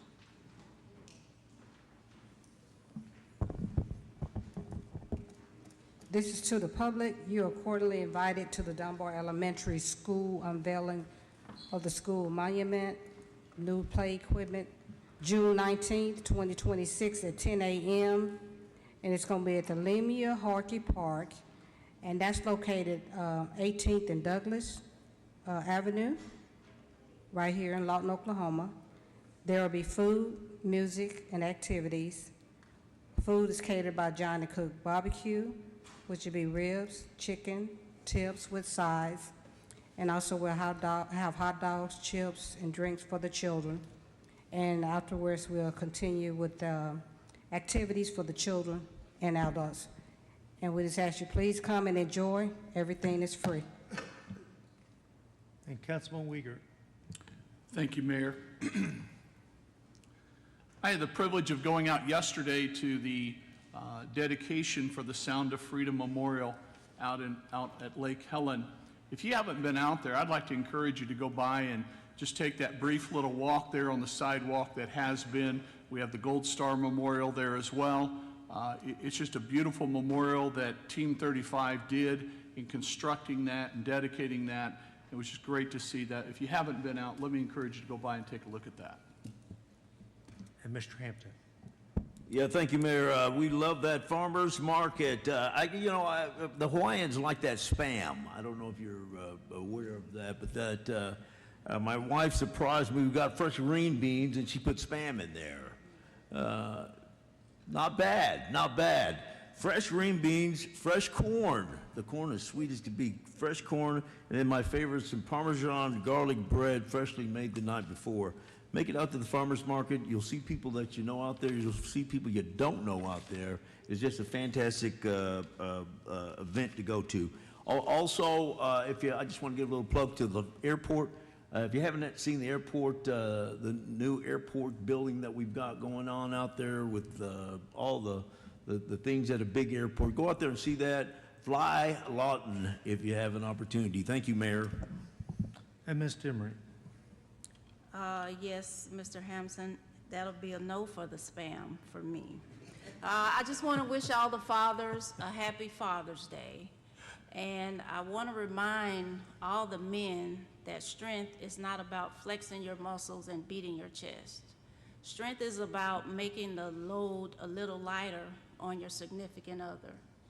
Picking up the kids, changing diapers, picking up after yourself, washing some clothes. And strength is also character. It's not about how you look in public, but it's about how you act at home, because that's what's most important. Also, make sure you check out the barbecue for the Juneteenth coming up next Saturday, the 20th. It's from 3 to 5 out at Elmer Thomas Park. Come out. I think it's too late to register for the competition, but the prize is going to be $4,000. So make sure you come out and check out those activities. Also check out the library and also FISTA for things to do for your kids for the summer. They have so many things going on for kids to do this summer. Thank you. Okay, Mr. Brown. Okay, Mr. Hooton. Okay, and City Manager. Mayor, thank you. I'd like for Dr. Samantha Rubel, our veterinarian, to come up with. She's going to make a important introduction to the council, our extern. And just a couple of years ago, Dr. Rubel herself was participated in this program. And so this is just an introduction. So go ahead. Is it on? Okay. Hi, guys. If you haven't met me, I'm Samantha Rubel. I'm the veterinarian at Lawton Animal Welfare. This is future Dr. Tommy Ruskowski. He's a fourth-year veterinary student at Oklahoma State University. The fourth year of veterinary school is basically 20 to 25 weeks of 2-week programs that the students can pick where they're going for 7 of those 2-week blocks. It's up to whatever student on how many of those externships they want to take or not. So we're really lucky that future Dr. Ruskowski picked Lawton Animal Welfare to go to. For those of you that have not gone to veterinary school, especially at Oklahoma State now and most of the veterinary colleges that we're seeing, it's really hard to get good practice for our students with working on these animals. It's really hard to get clients that are willing to have an inexperienced student work on their animal, which is totally fair. I'd be nervous myself with my own critter. But these shelters are a great way for these students to get practice. It also helps us out, especially we all know how municipal funding can work for our shelters, but it really helps us out because he's getting valuable experience. He's getting to help these animals. He's learning the medicine that he needs to be able to do very quickly and test on his boards this fall. It also is giving him a great chance to have one-on-one attention with a boarded veterinarian like myself versus what he would have at Oklahoma State University. He'd be with 10 to 20 other students in a class sharing one patient. Of course, you get good, valuable knowledge there. It's very different from being one-on-one. But just wanted to introduce future Dr. Ruskowski to everyone, tell everyone a little bit more about what externships entail and just how detailed veterinary schooling can be for you. Okay, if you have any questions, I'm happy to answer. Would you like to say something? Yeah, I do appreciate y'all letting me come. So my rotation before this one was also a shelter medicine rotation at the school, and I've already done triple the amount of surgeries in less amount of days, and probably seen 60 to 70 more animals overall. So I think this is a great place for students to come and learn, and I will most likely be sending the word out to my friends to hopefully come down and do some more. Okay, that was the right thing to say. Thank you. Appreciate it. Welcome to Lawton Sports Field. Hey, I think I got a I Love Lawton pin. Come here a minute. I don't see I Love Lawton pins on either one of y'all. Do I? Okay, well, that's like a cardinal sin around here, not have that pin. So, all right, thank you. Okay, and I'm going to wrap up the comment section with an announcement for our Kids First Forum. And this is all about our homeless action plan in this particular forum. And what we've done, and it is the official position of the City of Lawton, that we have defined the roles. What are each government entities in charge of and what the community is in charge of. And the City of Lawton is primarily in charge of public safety. Cities do things like infrastructure, parks, etc. The federal government is in charge of housing. You might argue they shouldn't be, but they are right now. And the state is in charge of the substance abuse and mental health treatment. And everybody typically defaults to the city that they should do this. But then this leaves the community. The community and the city are not the same thing. And so what this forum will do is get together all of our service providers or anybody that just wants a voice in the room to develop the community plan. Who's the community? Well, the community is all of us, but in this instance, we probably think mostly about our churches, our nonprofits, our service organizations, and things like that, that are actively involved in providing service to this segment of the population. And so we will be one of the few cities in Oklahoma that has a community plan for addressing homelessness. I hope you'll participate, and that's going to be Monday from 9 to 4 at the Farmers Market. Caitlin, I'm pretty sure we have a place on Facebook or on the website where people can go and click through to sign up on both? Yes, website, great. On the calendar, and on our social media. All right. Okay, thank you. So I hope you'll participate. And that moves us on to the consent agenda. The following items are considered to be routine by the City Council and will be enacted with one motion.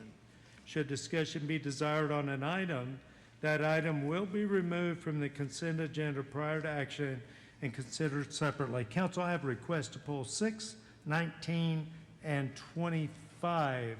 Are there any other things you'd like to pull? Can I get a motion to approve the consent agenda with the exception of 6, 19, and 25? Second. A motion and a second. Please vote.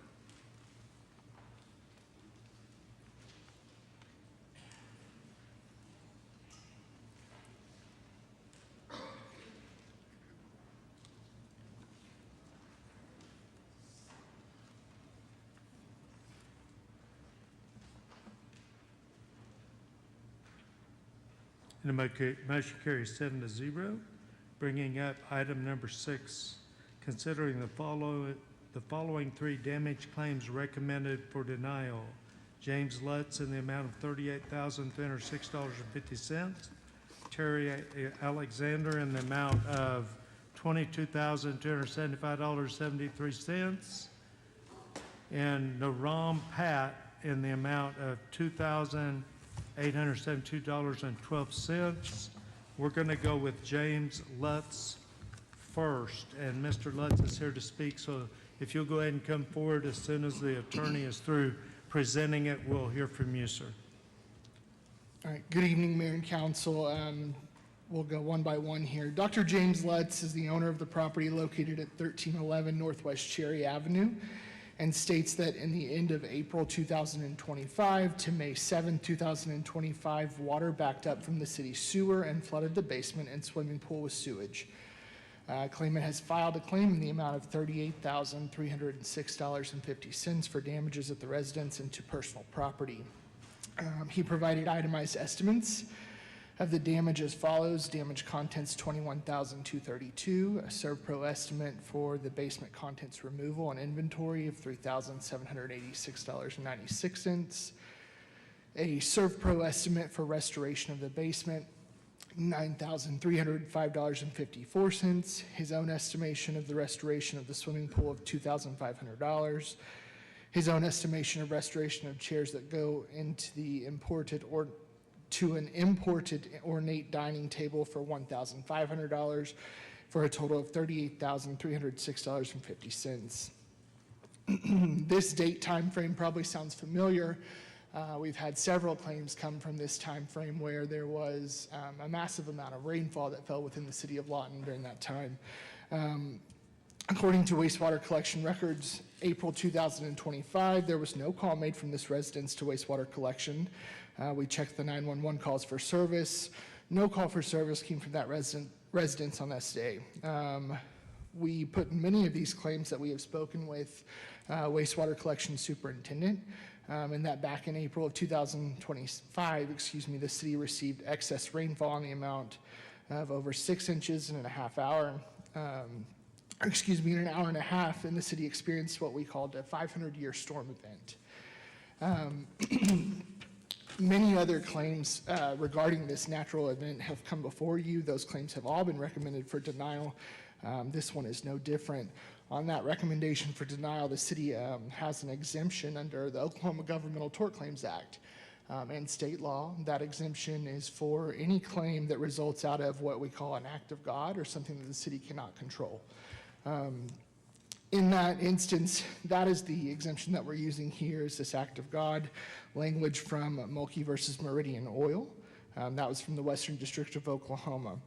Unfortunately, this office recommended denial of this claim for this instance because that April 26, 2025, the city's drainage system was overloaded, and there was flooding in many areas within the city of Lawton and surrounding counties. Okay, and Mr. Lutz, would you like to speak?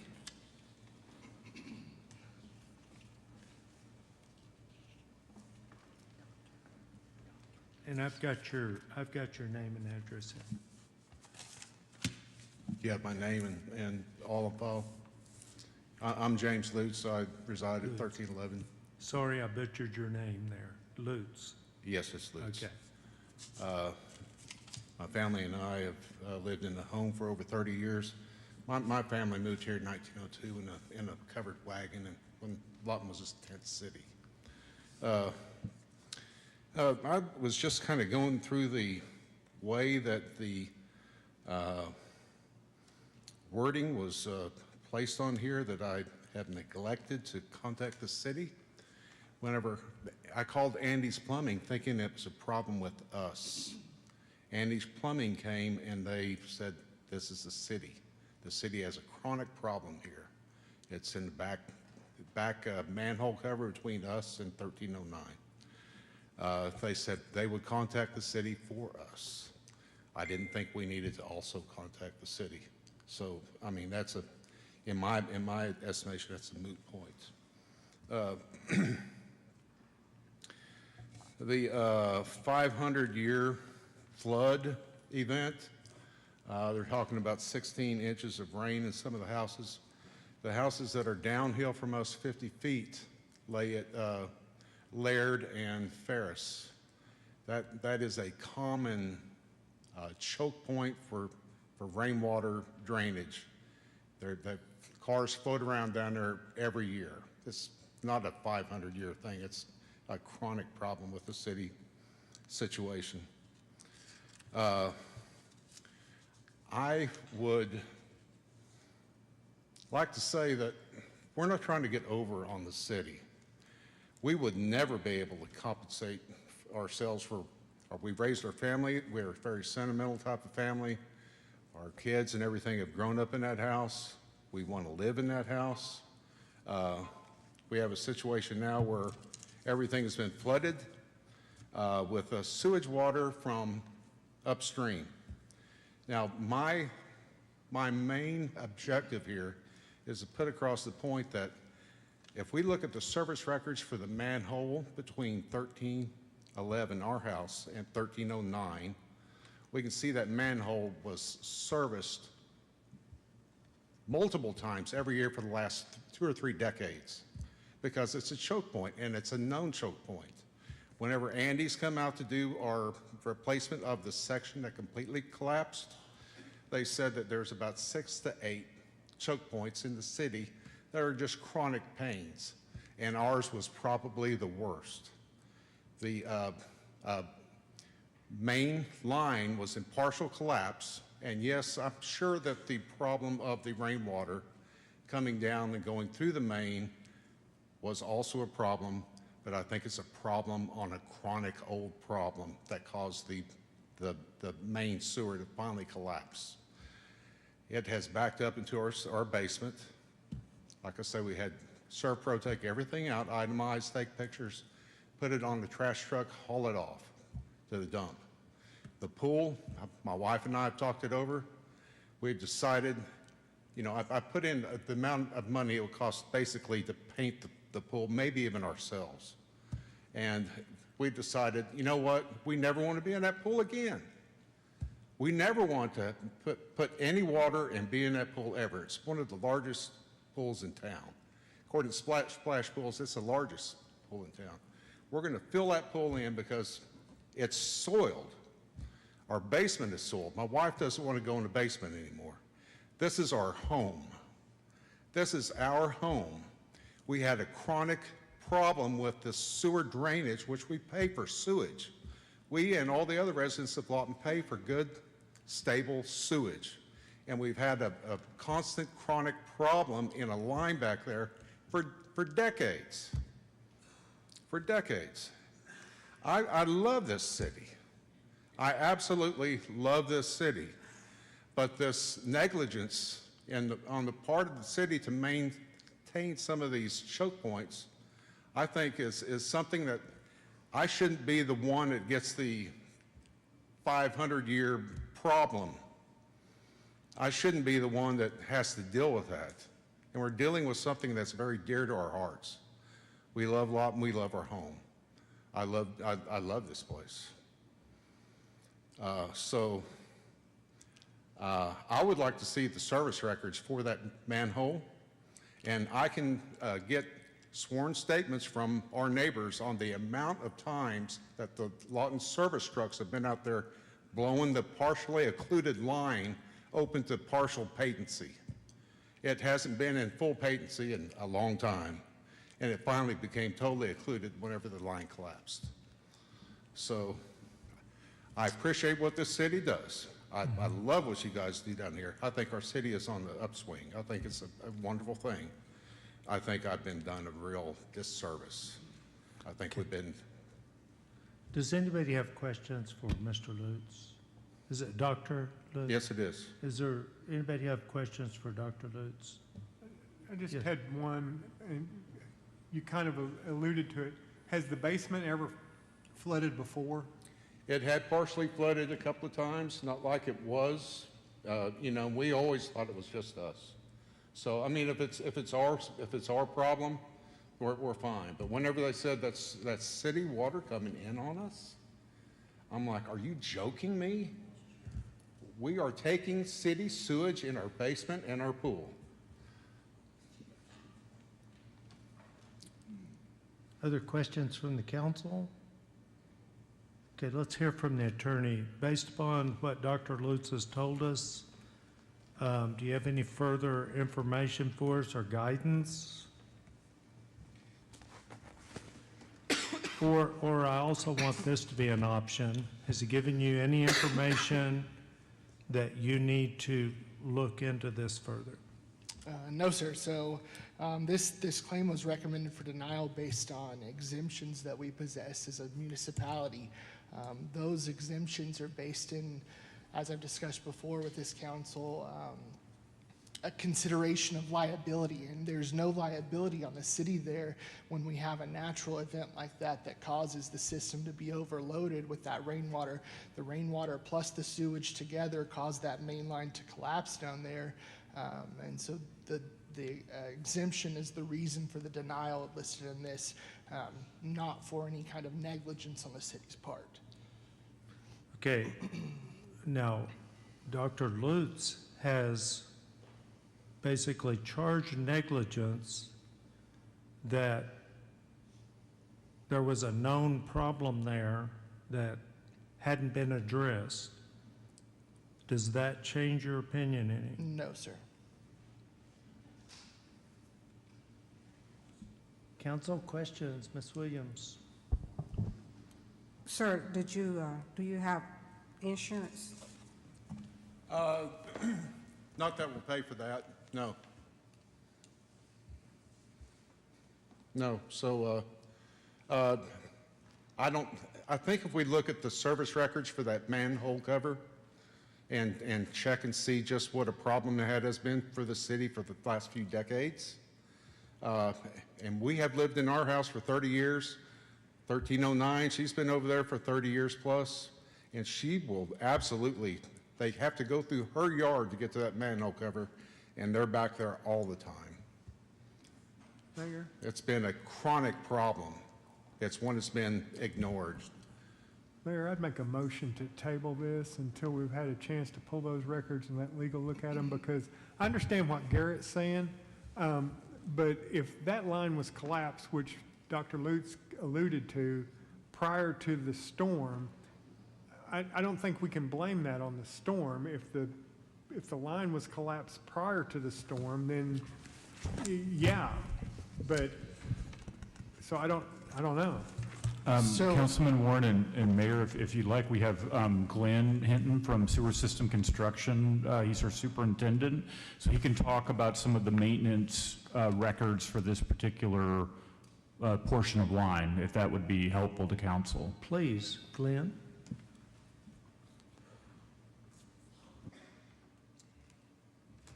Mr. Mayor and council, what I've provided to the Garrett and Attorney's office is the history that we pull off of our records. and I'm showing no history on the first line segment above. The actual line segment that we believe this house ties into, I've got no history. This is in the last 3 years, because that's how far back legally our records go. There was a segment, the first below, I've got no history on it, but in May of 2000, that line was replaced, and that might be what Mr. Lutz is referring to in the decades of problems, possibly. I had one issue on the second line segment down below his house, and then the next 4 segments down, I've got no history, according to our records. As far as, I can't speak to what Andy's Plumbing may or may not have told them. We deal with that from time to time where plumbers say that this, that, or the other. I do know that that area is prone when there's heavy, heavy rainfall, especially along that canal by Laird. We do have some manholes that will overload because it's pretty shallow, probably 3 or 4 feet in depth, which is not a lot. But when you've got 6 inches falling on that Saturday like we did, it was all over town, you know, Okay. issues. I want the lawyer's opinion of what Glenn has said. Do you still believe there's no negligence on the city's part?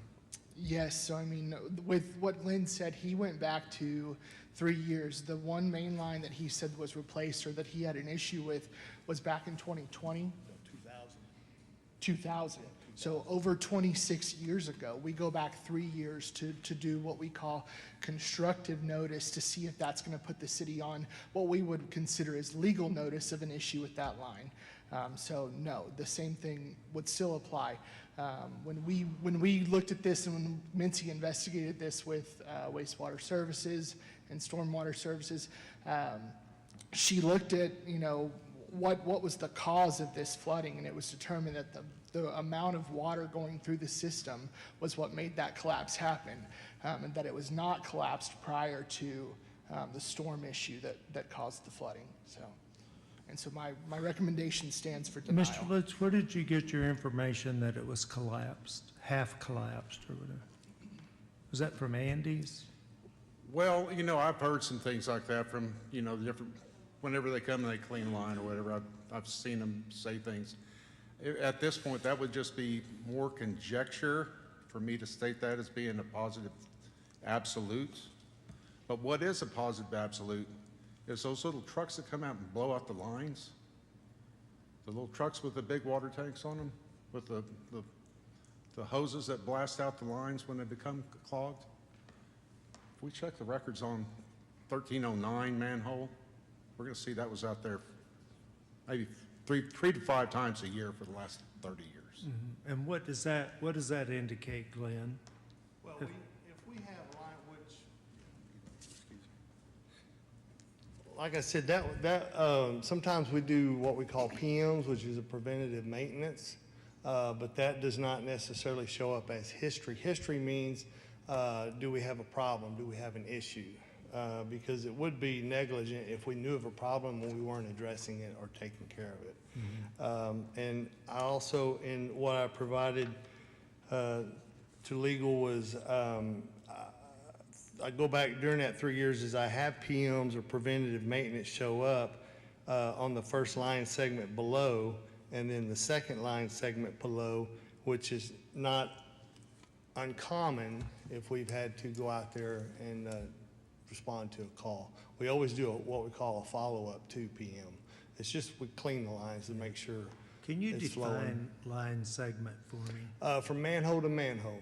When you got a manhole here, you got a manhole there, that's a line segment. Typically 300 feet or what? Typically 300 to 350 feet is the average. Okay, But you can't okay. have Mr. some less Warner, than are that. you, I think you said you recommend, I don't think you made a motion. Are you still wanting to make that motion? Yeah, I'd like to make the motion that we table this till second meeting in July. Okay. And what is it we're directing the staff to do? To look at the maintenance records and, I'd like to see, yeah, all the maintenance records and the calls that have been made on those addresses that use that segment of pipe. Okay. We do have a second, we have a motion and a second to table till the second meeting of July and for the staff to continue looking into the maintenance records. Discussion. Please vote.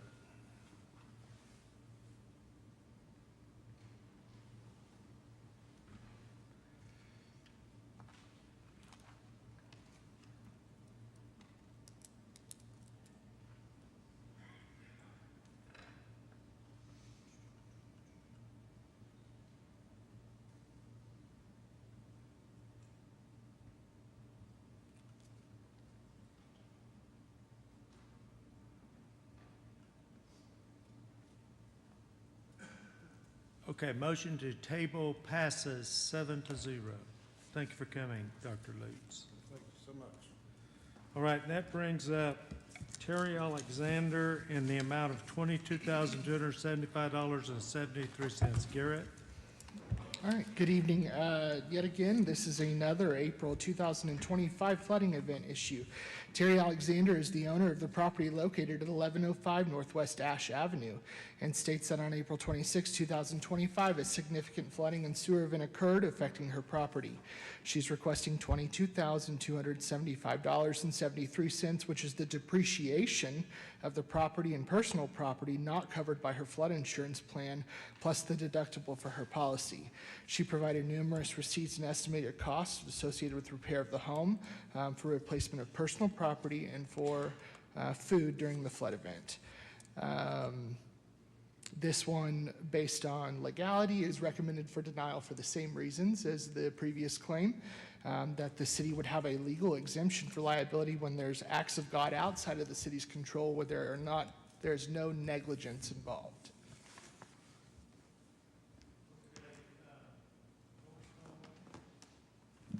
Bo Cole and Terry Alexander, y'all want to tell us what you have to say? We need to try to keep it to 3 minutes each, okay? Okay. Thank you, Mayor and City and Council. I'm going to pass these out real quick. I apologize that I didn't quite make enough copies.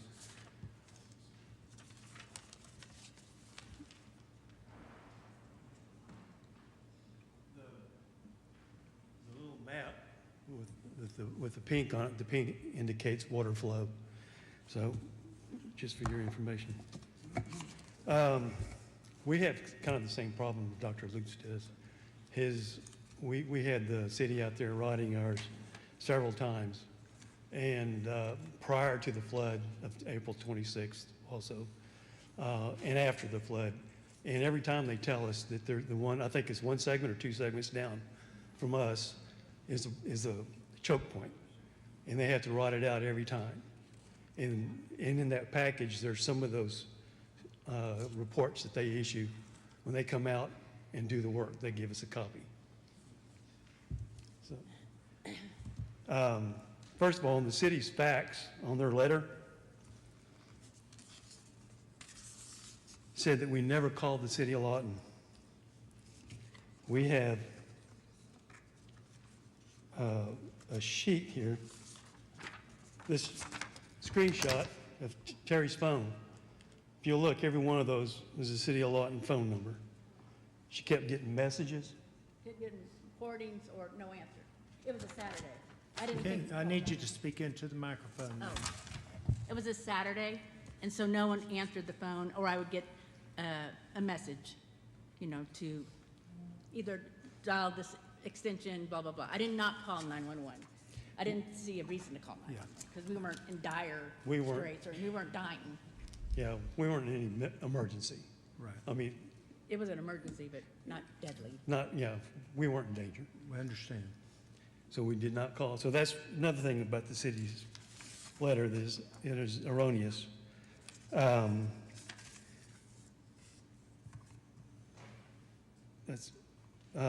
Glenn Hinton told them that we never called them. So that's not true. They also stated that we had 6 inches in an hour and a half and it was a 500-year event. May 2014, city also had 6-inch rain in an hour. We had 6 inches of water in our backyard. A year later, we had another 6-inch rain. We had 6 inches of water in our backyard. Last year, we had a 6-inch rain in an hour and a half, and we had 24 inches of water in our backyard. And a lot of that was sewer water. You can see it shooting up 6 feet out of the manhole, shooting up, came up into our house. Not only do we have sewer water coming in through our bathtub, through our toilets, we had it coming in with the water that was coming into the house. We had 21 inches of water in the add-on in the back. It started coming in underneath our back door. She got me some towels. We laid the towels out. I slowed the water down, and then it started coming through our doggy door. And so held the towels in my knees, held the doggy door shut. Felt like the little Dutch boy. And I stayed there until the water receded. And then we started assessing our damage. There's one thing that's changed, actually two things that have changed since the previous 6-inch rains. First of all, I think it's 1102 Birch. There was a murder there, and they demolished the house.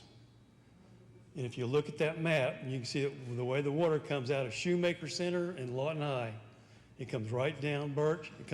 And since that house is gone now, it comes straight across that yard, straight into our backyard. Knocked down our fence. The other thing is, Lawton High has built 3 new ball fields and the football fields. Those are all AstroTurf, or artificial turf. Underneath that artificial turf is asphalt. So there's more runoff coming off it. It is a torrent coming down Birch and Ash. Okay, we're going to have to change something about the side conversation.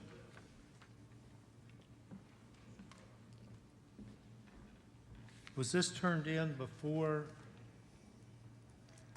Okay, well, the rules don't allow it. Are you just, maybe this individual's wanting to speak on the audience participation? I'm sorry for the interruption, Bo. Okay, good.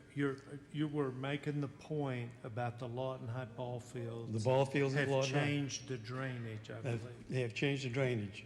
There's a drainage ditch that runs across Fort Sill Boulevard there, just on the west side of Fort Sill Boulevard, that is totally inadequate to handle that much water. And I don't know if y'all can think, Cash Road down to right in front of Lawton High, it's downhill, and from about Euclid back towards to the north to Ash and Birch, it's all downhill right there. So all that water is coming right down Ash and Birch, and that water coming through Birch comes right between our house and the house that faces Fort Sill Boulevard. 24 inches, knocked down the fences, tried to wash out all my firewood, pushed the gate out. I mean, it was a mess. Anyway, I guess that's pretty much the points I need to make. Okay, Council, do you have any questions?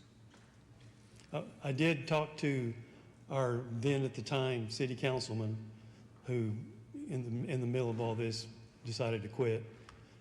He was going to get a city engineer. We actually did have one city engineer. Cam came out and looked the property over and I showed him what was going on over in Fort Sill Boulevard, and we never heard anything else from it.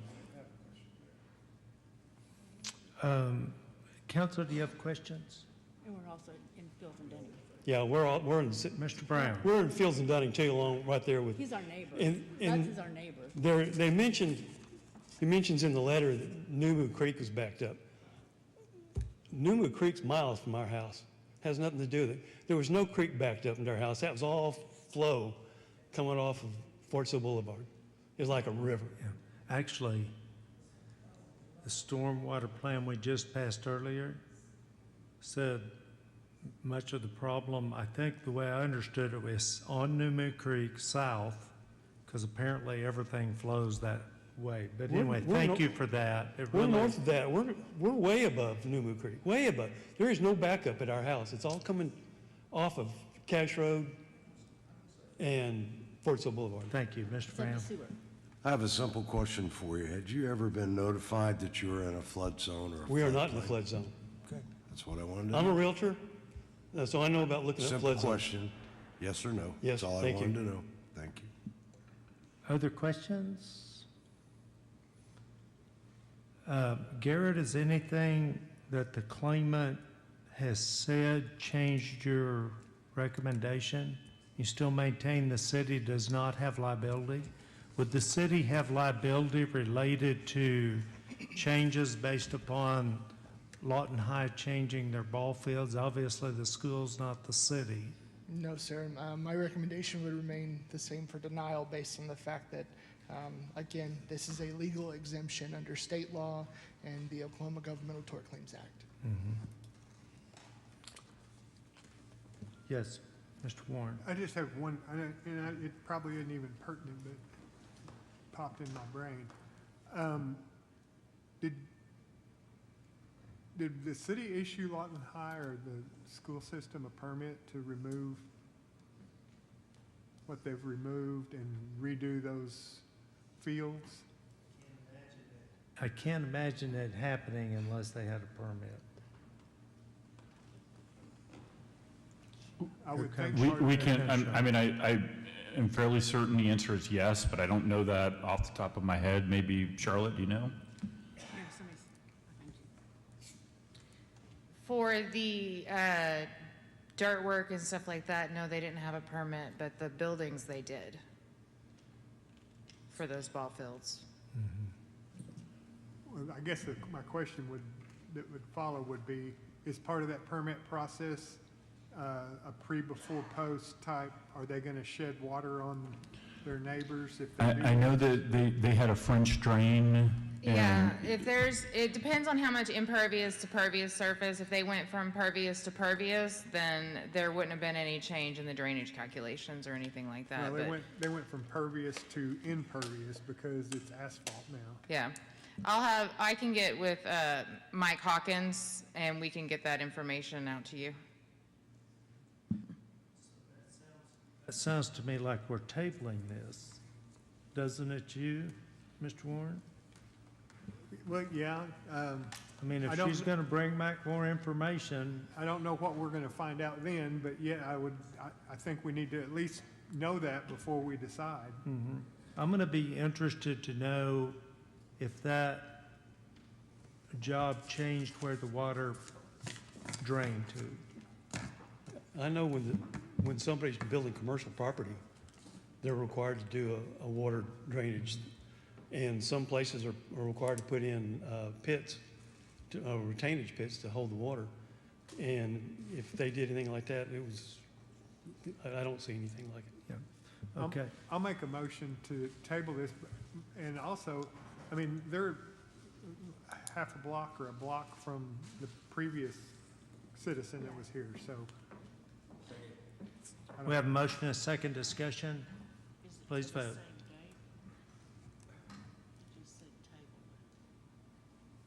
Yeah, this is a vote to table to the second Second week in meeting of July. July. Is that okay? All right.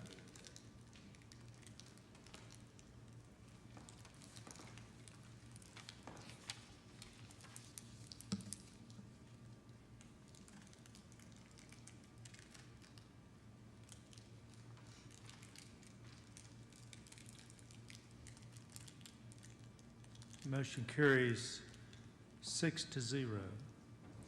Thank you. I appreciate y'all taking the time to listen to us. Thank you.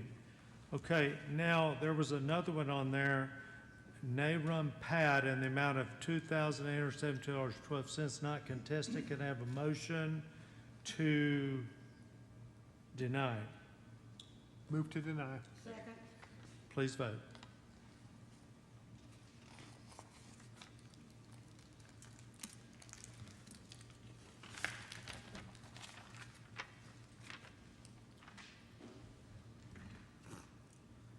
Okay, that brings up item 19.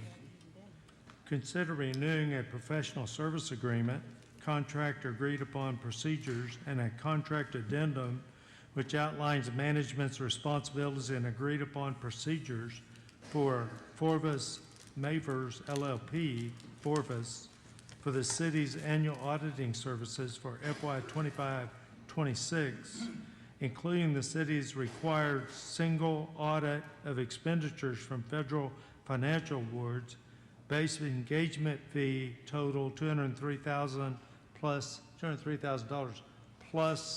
expenses. Tim. Mayor and Council, in reviewing this material, the language from Forbes had the choice of law, the state of Delaware. So I reached out to Chandra, our finance director, asked her if she could check with Forbes to see if they could change that to Oklahoma. She got back an email around noon today. Forbes is agreeable to making choice of law of the state of Oklahoma. So a simple floor amendment to approve with the change that I just mentioned, that the choice of law changed from Delaware to Florida. I mean, from Delaware to Oklahoma, sorry. Council, if you don't have questions or comments, can I get a motion to accept the floor amendment and pass? So moved. Motion is second, please vote.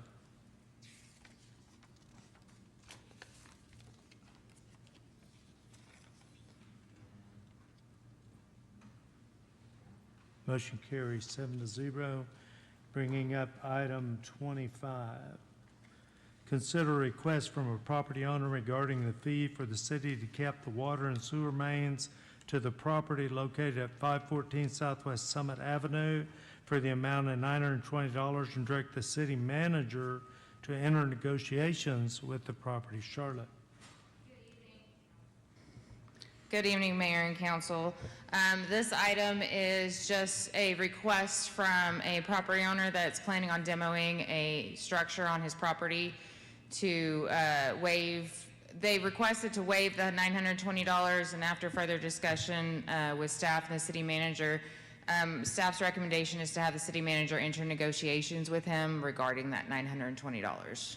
If we do this, are we opening up a precedence where we're going to be negotiating with every person that, I mean, every demo is required to do this, right? Correct, yes.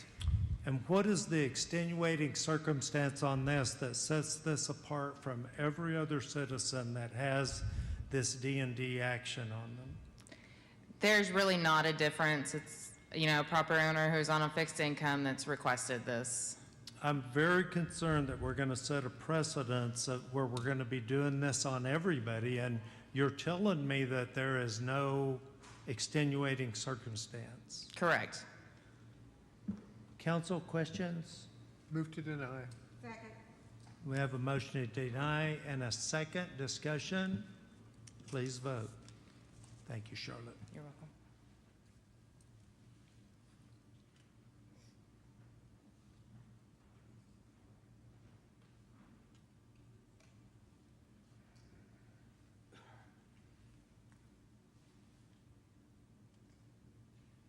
Motion carries 7-0. Bringing up item 30, under unfinished business. We do have two speakers on this. Consider the following tort claim recommended for denial. Stuart Johnson in the amount of $4,843.14. Garrett? All right, good evening. This item was brought back. This was originally on the March 2026, March 24, 2026 council agenda, where it was tabled to bring back with more information. The city attorney's office collected more information through our investigation. We submitted an amended claims memorandum to the city council. In that requested table, we were asked to determine if locates were done, and I want to confirm that locates were in fact done. Locates were done in order to find other utilities within that area that we were going to dig at. I think I had previously mentioned when I brought this claim last time that we do utility locates in order to avoid further damage. Our hope is to avoid other lines from other service providers like fiber companies, telephone companies, and stuff like that. That's what locates are for. To be clear, the city had a map of where the water line terminated. It terminated directly in the easement under Mr.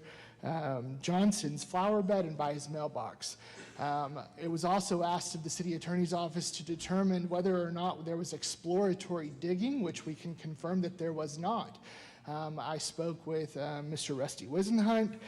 He confirmed that he had spoken with his operators who were out there at the time of this emergency, to which they responded that they tried to dig under and come at it from the side for this water main issue. When they were doing that, they did tear out portions of concrete and portions of his driveway, which was later replaced by the city. What this claim is recommending for denial on is based upon the fact that the city council has a policy that you do not pay for any damages associated with anything that is built over into the easement that we have to remove or tear out in order to access our public utilities. I hope I have covered all my bases there. If I've not, please ask me whatever remaining questions you might have. Okay, Mr. Stewart, or Stuart Johnson, Mr. Johnson, I'm sorry. You want to come and speak?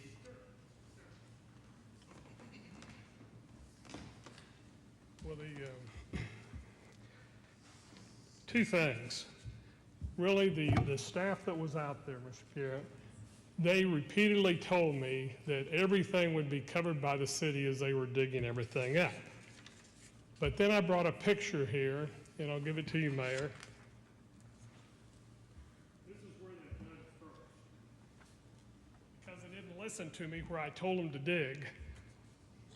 And so they started there, and then they moved east. And the locating things that Mr. Garrett's talking about are on the east side of our property. They're nowhere near where the water line is.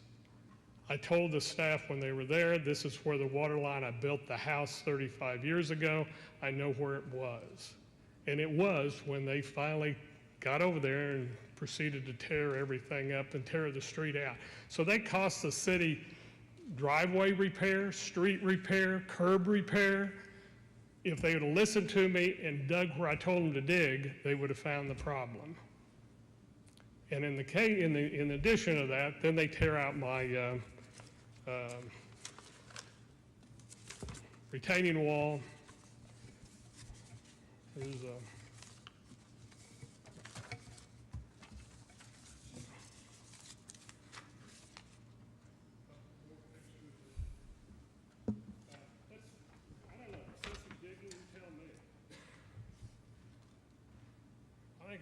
Is this the same location of the first picture?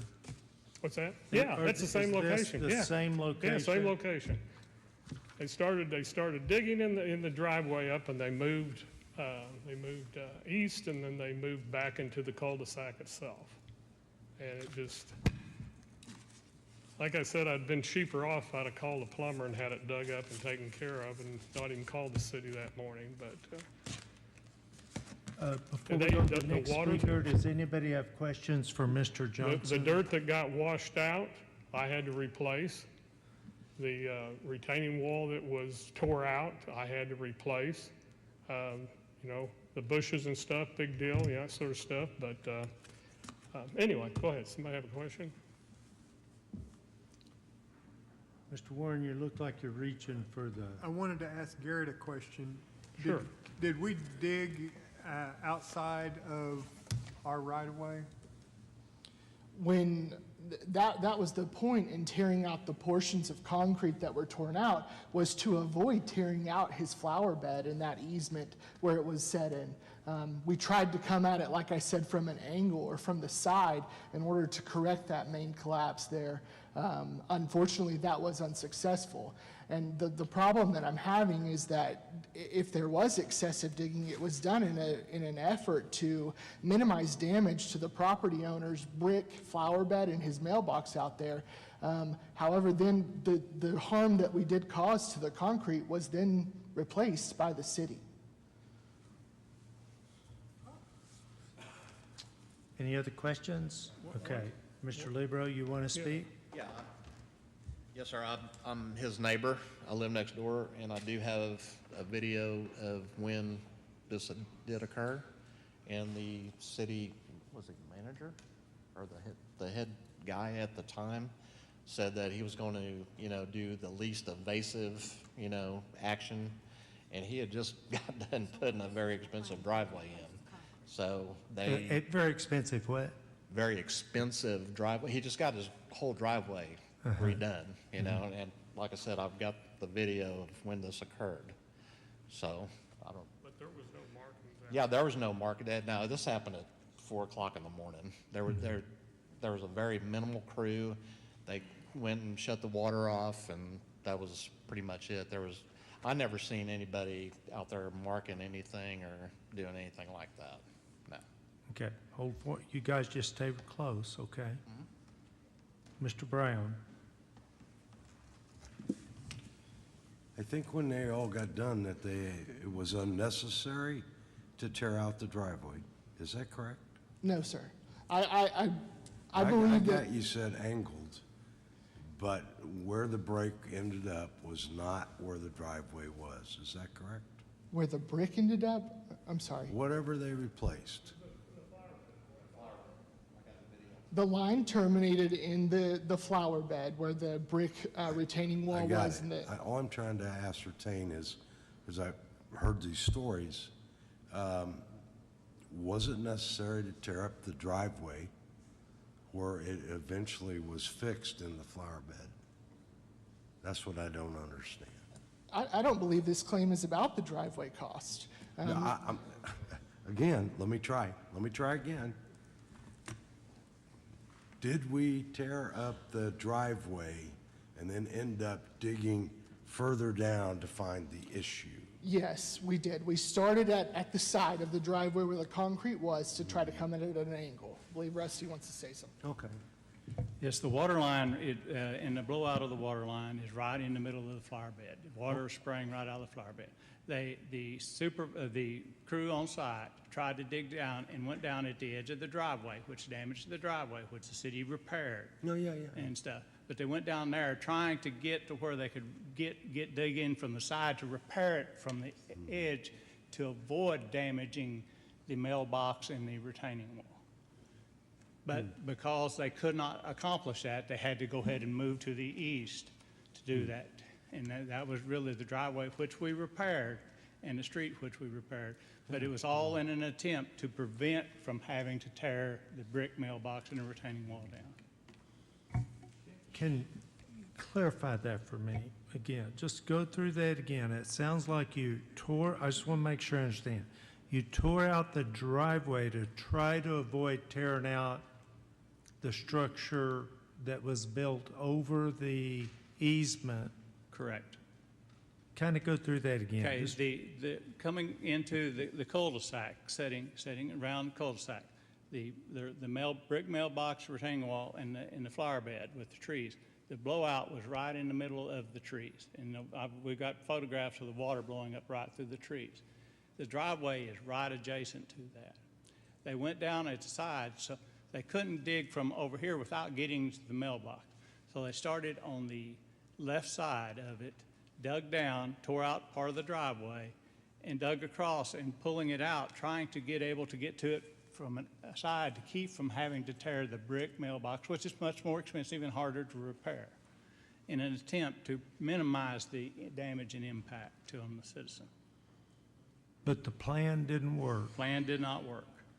And so you were forced to move over to the structure that was built over the easement that is a policy that says we don't replace, but we did replace the the driveway. That is correct. And he also says so I get that. That makes sense. And that's the best explanation I've heard yet. I'm concerned about two things. One is that did we leave him with enough dirt to fill the hole up? Because I think I heard he had to haul dirt. And the other is, do we have employees telling people, don't worry about it, the city's going to pay for it? That's a big problem. That's probably the biggest problem we have here.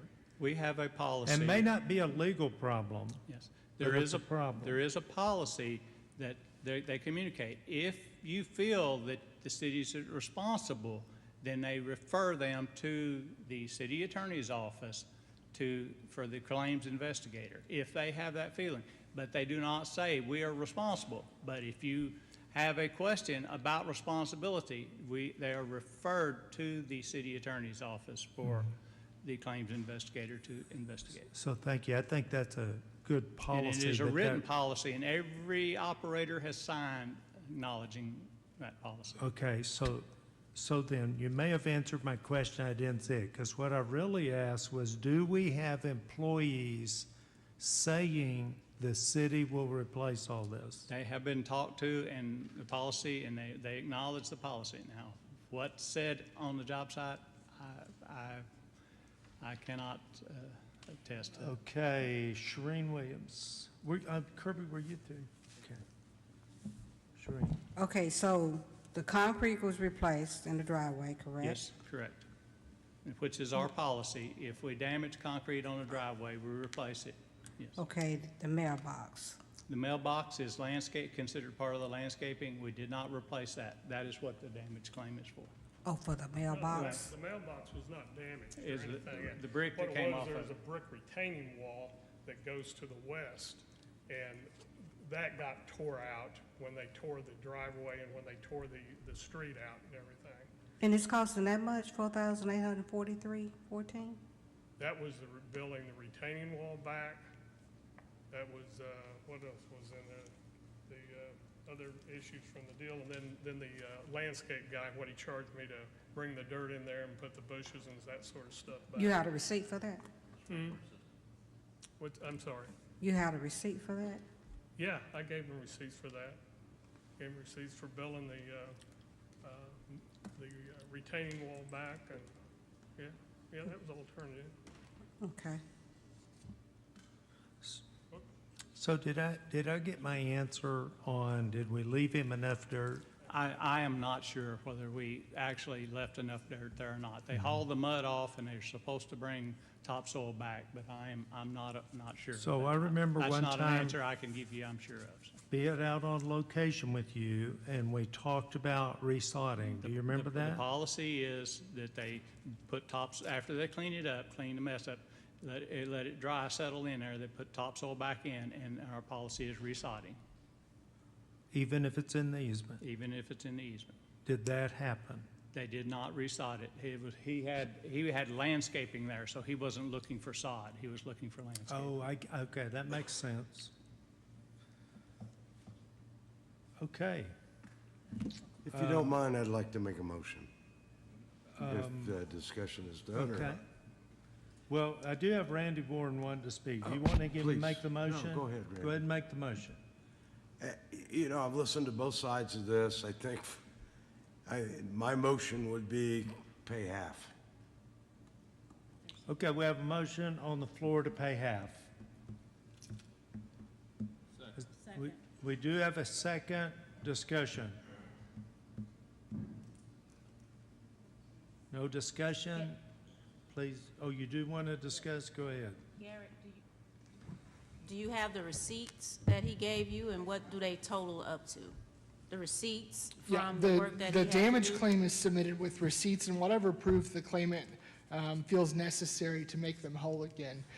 So that would have all been submitted as part of the claim whenever we were looking at it. So yeah, the amount is substantiated. Please vote.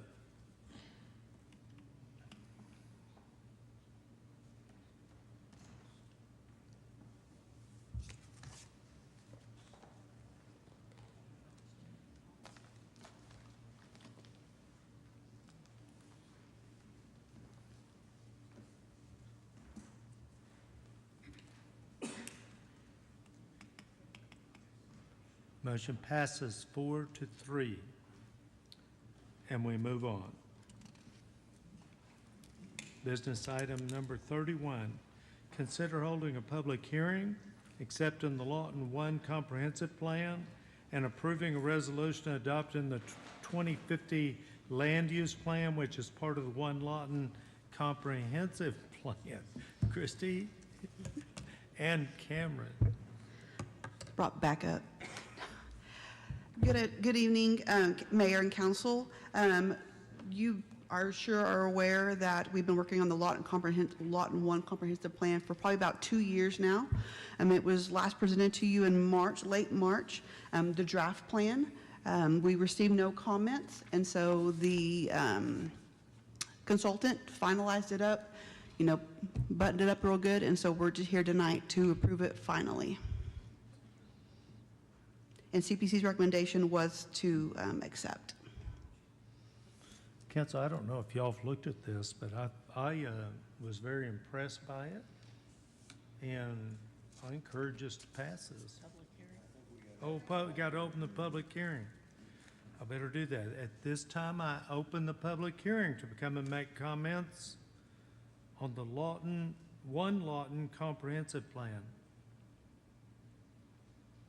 Anyone wishing to speak on this, please come forward.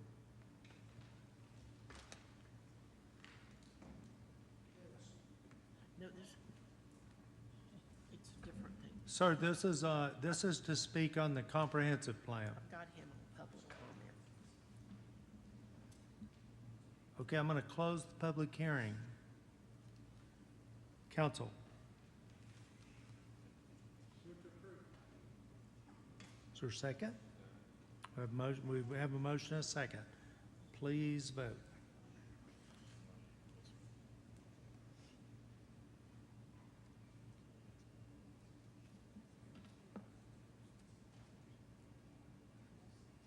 Motion carries 7-0.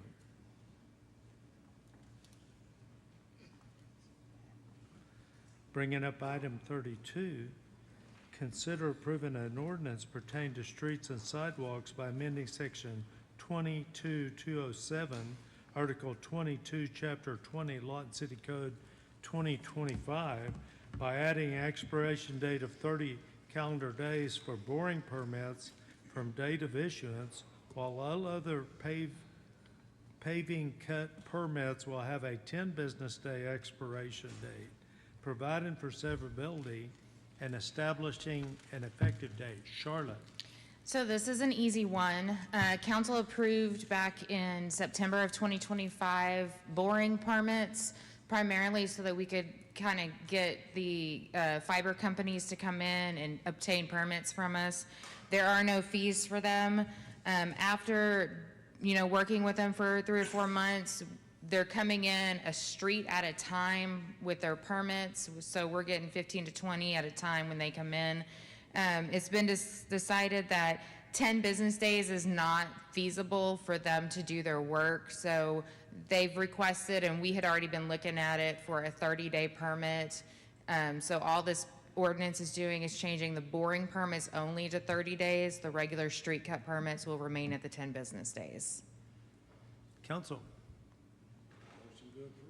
Motion to approve, waive the reading of the ordinance, read the title only. Is there a second? There is a second. No public hearing needed. Let's vote. Oh, we got to read the title. Read the ordinance. An ordinance pertaining to streets and sidewalks by amending section 20-2-207, Article 20-2, Chapter 20, Lawton City Code 2025 by adding an expiration date of 30 calendar days for boring permits from date of issuance, while all other paving cut permits will have a 10 business day expiration date, providing for severability and establishing an effective date. Please vote.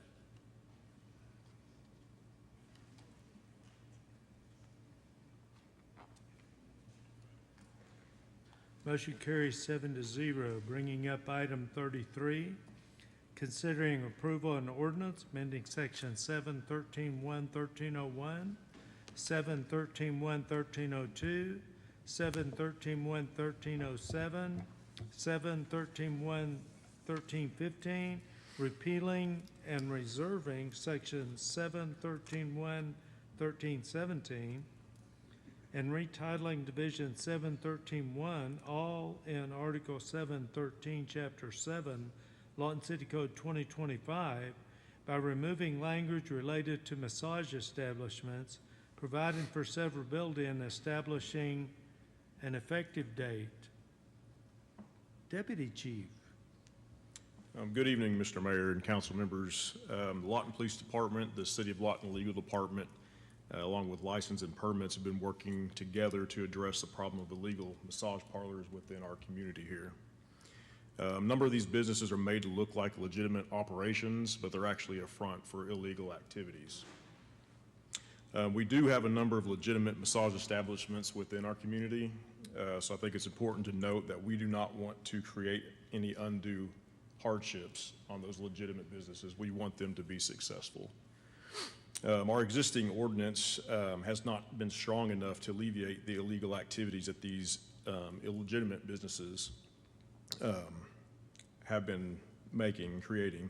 So this effort will allow us to have more avenues to detect and prevent the operations of illegal massage establishments, regulate the compliance of their operations, and allow legitimate massage establishments in our community to continue to operate as business as usual. So we're hopeful that this will put an end to the illegal operations and also eliminate the human trafficking side that these illegal establishments are creating and providing. So this existing ordinance has a limited amount of language in it in reference to massage establishments. So we're asking for this language to be removed to allow the standalone ordinance to be brought forward as well, which would be the next item. We're asking for this language to be removed, which is establishing, looks like, several definitions. It will also clean up some of the specific language that we want to have in there. And this will also, I'm sorry, I got lost in my notes here.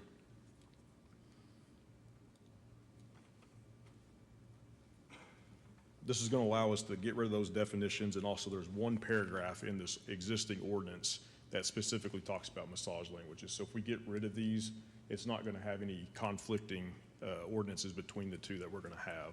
So this would be establishing only with this particular ordinance, and it's going to get rid of all the massage parlor ordinance on it.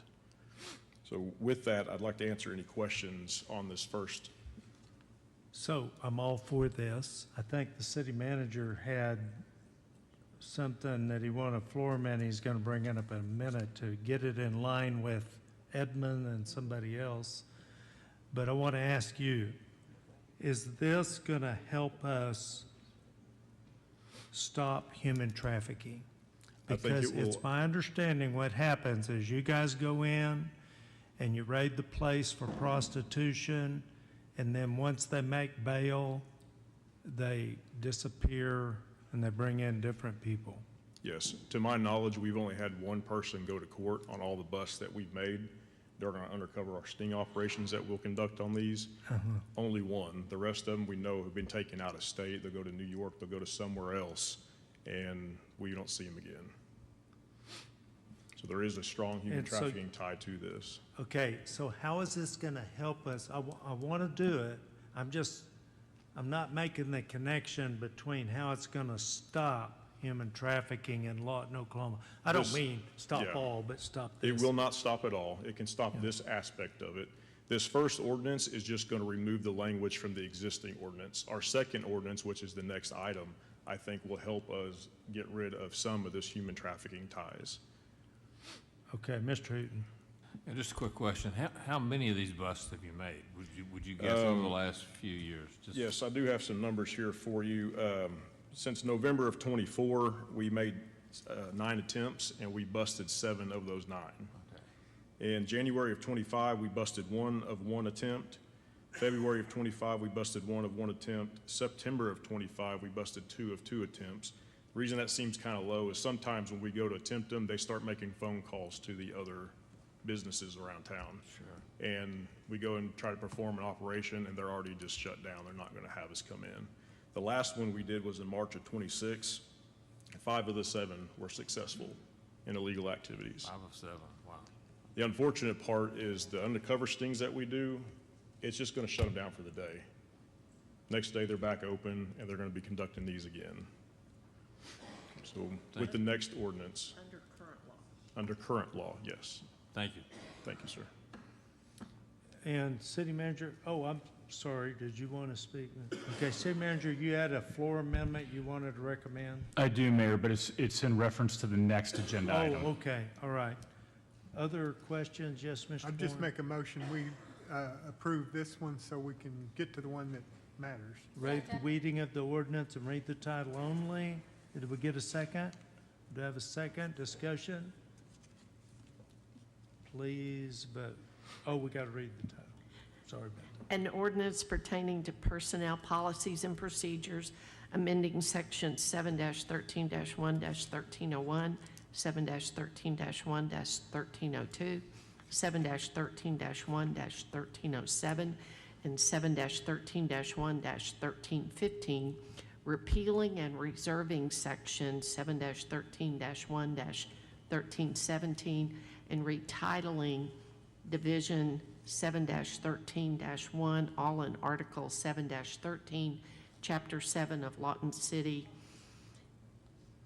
Code 2025 by removing language related to massage parlors, providing for severability, and establishing an effective date. Please vote.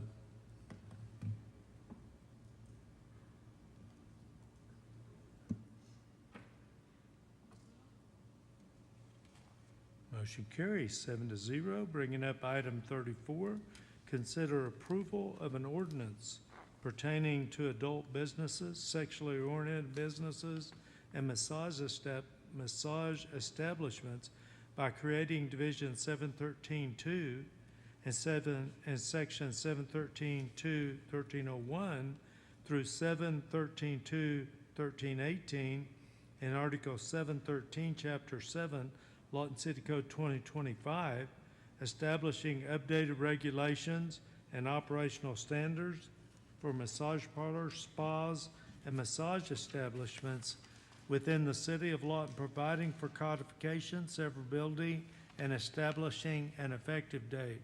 Deputy Chief. This new ordinance is going to establish guidelines that will need to be met in order for the establishment to secure a license from the city of Lawton. The ordinance will address the application process, the associated fees, possibility of inspections, violations, and potential penalties that are any exemptions to the ordinance that also may exist.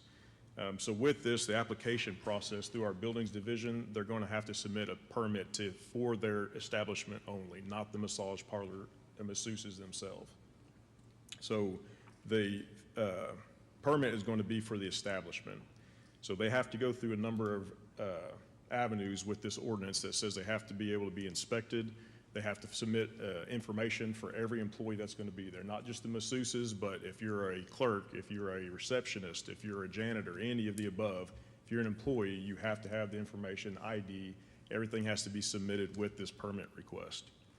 It also allows us to inspect the facilities, not just the police department, but code inspectors, code enforcement, to make sure it has the appropriate hot water, the cleaning facilities, everything that's required to have this establishment. It also let the chief of police or the designee and other city staff come in and check and inspect to see if these things are in compliance.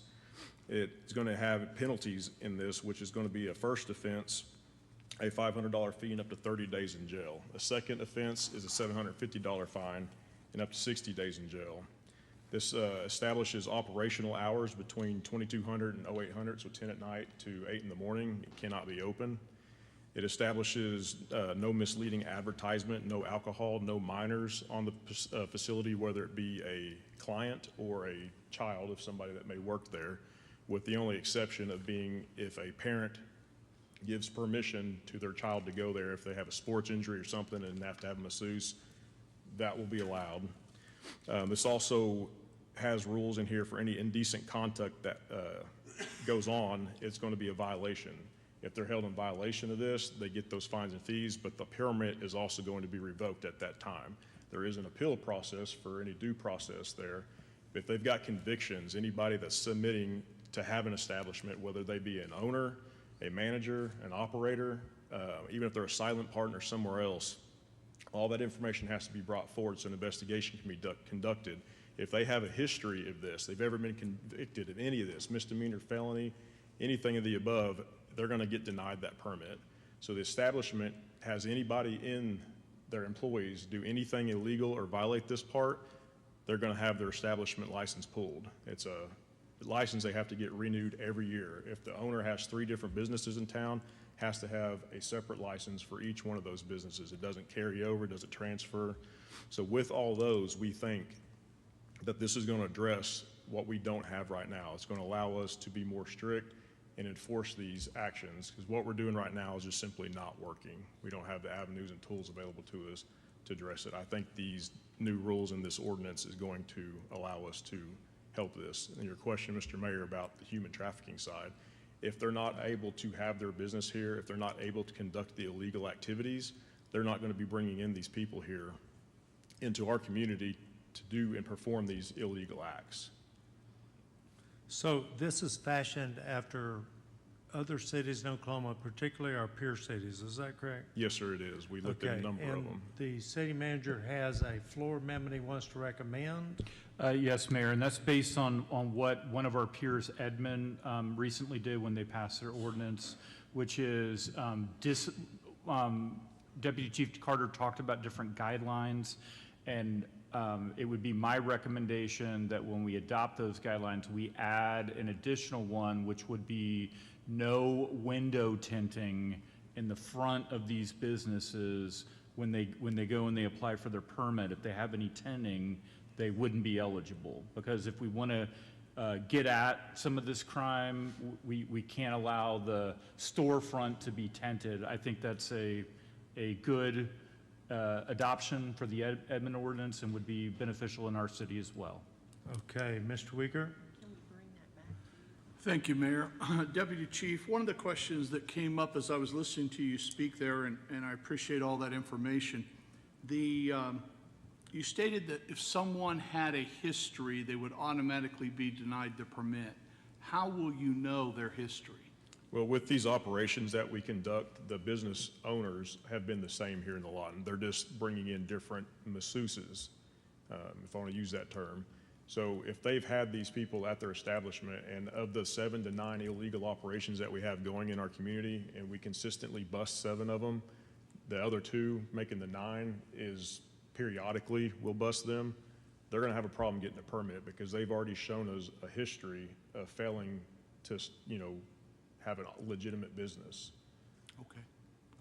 Do you believe the standards set in this proposed ordinance then would be objective enough to survive legal? I do, sir. We've worked strongly and very closely with our legal department. Okay. They've been tremendous help to us, so I think we've established that. Okay, thank you. I don't know if anybody else wanted to speak. Would you like to make a motion that we adopt this, waive the reading of the ordinance, and read the title only, including the floor amendment offered by the city manager? May I ask a question about the floor amendment? You may. Since it's not written in here at this point, these are pretty much permitting, and what we had talked about from the tinting and what Edmond did, Deputy Chief and I have agreed this is our first step, and we would love to be able to bring back some other things to you. We just wanted to, and I don't mean a year from now, I mean as soon as we can pull it together, if you would allow us to do it that way to keep this clean the way it's organized. Good, okay. So then I'm requesting a motion to pass this, waive the reading of the ordinance and read the title only. Yes, I would like to make that motion to read the title only with the motion to pass this ordinance. Okay. And we do have a second. Please read the title. An ordinance pertaining to adult businesses, sexually oriented businesses, and massage establishments creating Division 7-13-2 and Sections 7-13-2-1301 through 7-13-2-1318 in Article 7-13, Article 7, Lawton City Code 2025 by providing updated regulations and requirements for massage parlors, providing for codification, providing for severability, and establishing an effective date. Please vote. I have a question for you.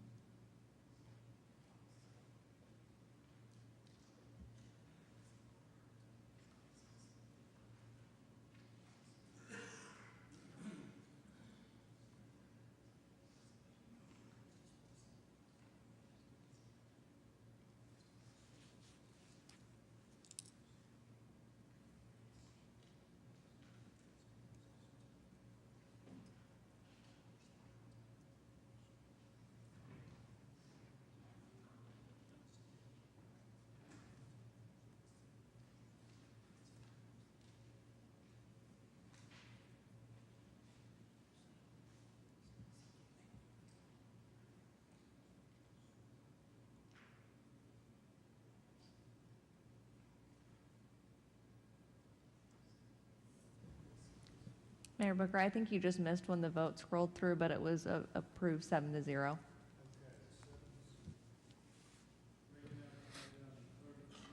Bringing up item 35, consider approval of a resolution creating Article A713-2, Chapter A7, Appendix A, Schedule of Fees and Charges, Lawton City Code 2025, by adding a massage establishment license fee, providing for codification and establishing an effective date. Deputy Chief. Lastly, we have created a resolution to establish a fee for the license, and it's going to support this effort. That fee would be $100, and that's a yearly fee. So it's a very minor fee. I don't want it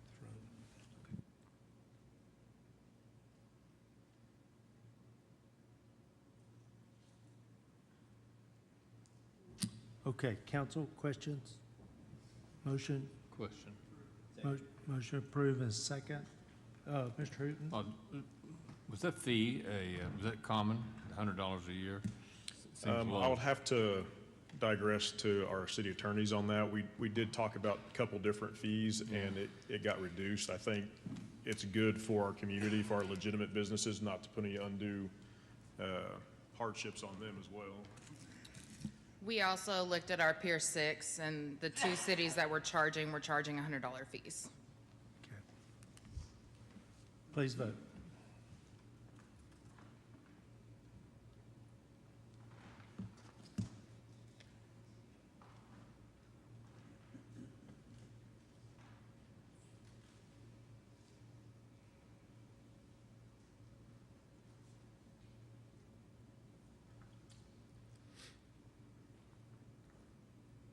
Are you missing somebody?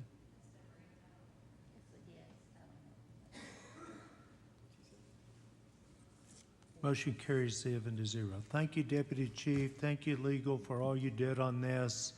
I hope it helps you. Yes, sir. Thank you. Thank you. Thank you all. I need a motion to go to executive session. Have a motion and a second. Please call the roll.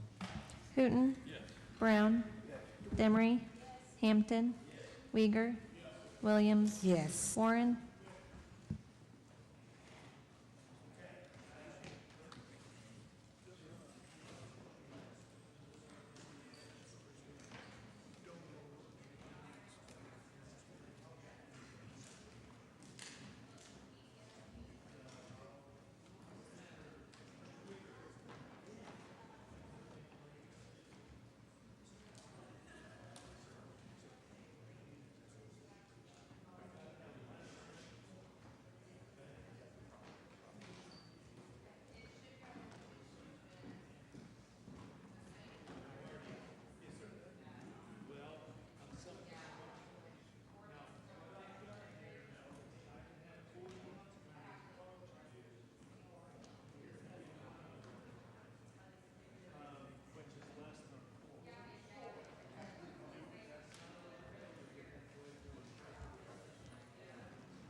Can I get a motion to return? We have a motion. We have a second. Please call the roll. Hooton. Brown. Demery. Hampton. Weiger. Williams. Yes. Warren. Okay, executive session item number 36, Jerry. Pursuant to Section 307B.2, Title 25 Oklahoma statutes, the City Council convened in executive session to discuss negotiations with International Union of Police Associations, IUPA, Local 24, and the City of Lawton. Mr. Mayor, I believe there is a motion. Mayor, council, I make a motion to direct staff to prepare for council consideration, 1, a resolution extending the provisions of the fiscal year 25-26 collective bargaining agreement between the City of Lawton and the IUPA Local 24 for the period of July 1, 2026 through June 30, 2027, or until such time as the city and Local 24 reach a contract agreement for fiscal year 26-27. Said extension will not include the insurance provisions in Article 9 of the current CBA. And 2, a memorandum of understanding between the city and Local 24 to address health insurance provisions to include rates and benefits for fiscal year 2026 and 2027. Is there a second? Second. Please, are we voting? Calling the roll. Please vote.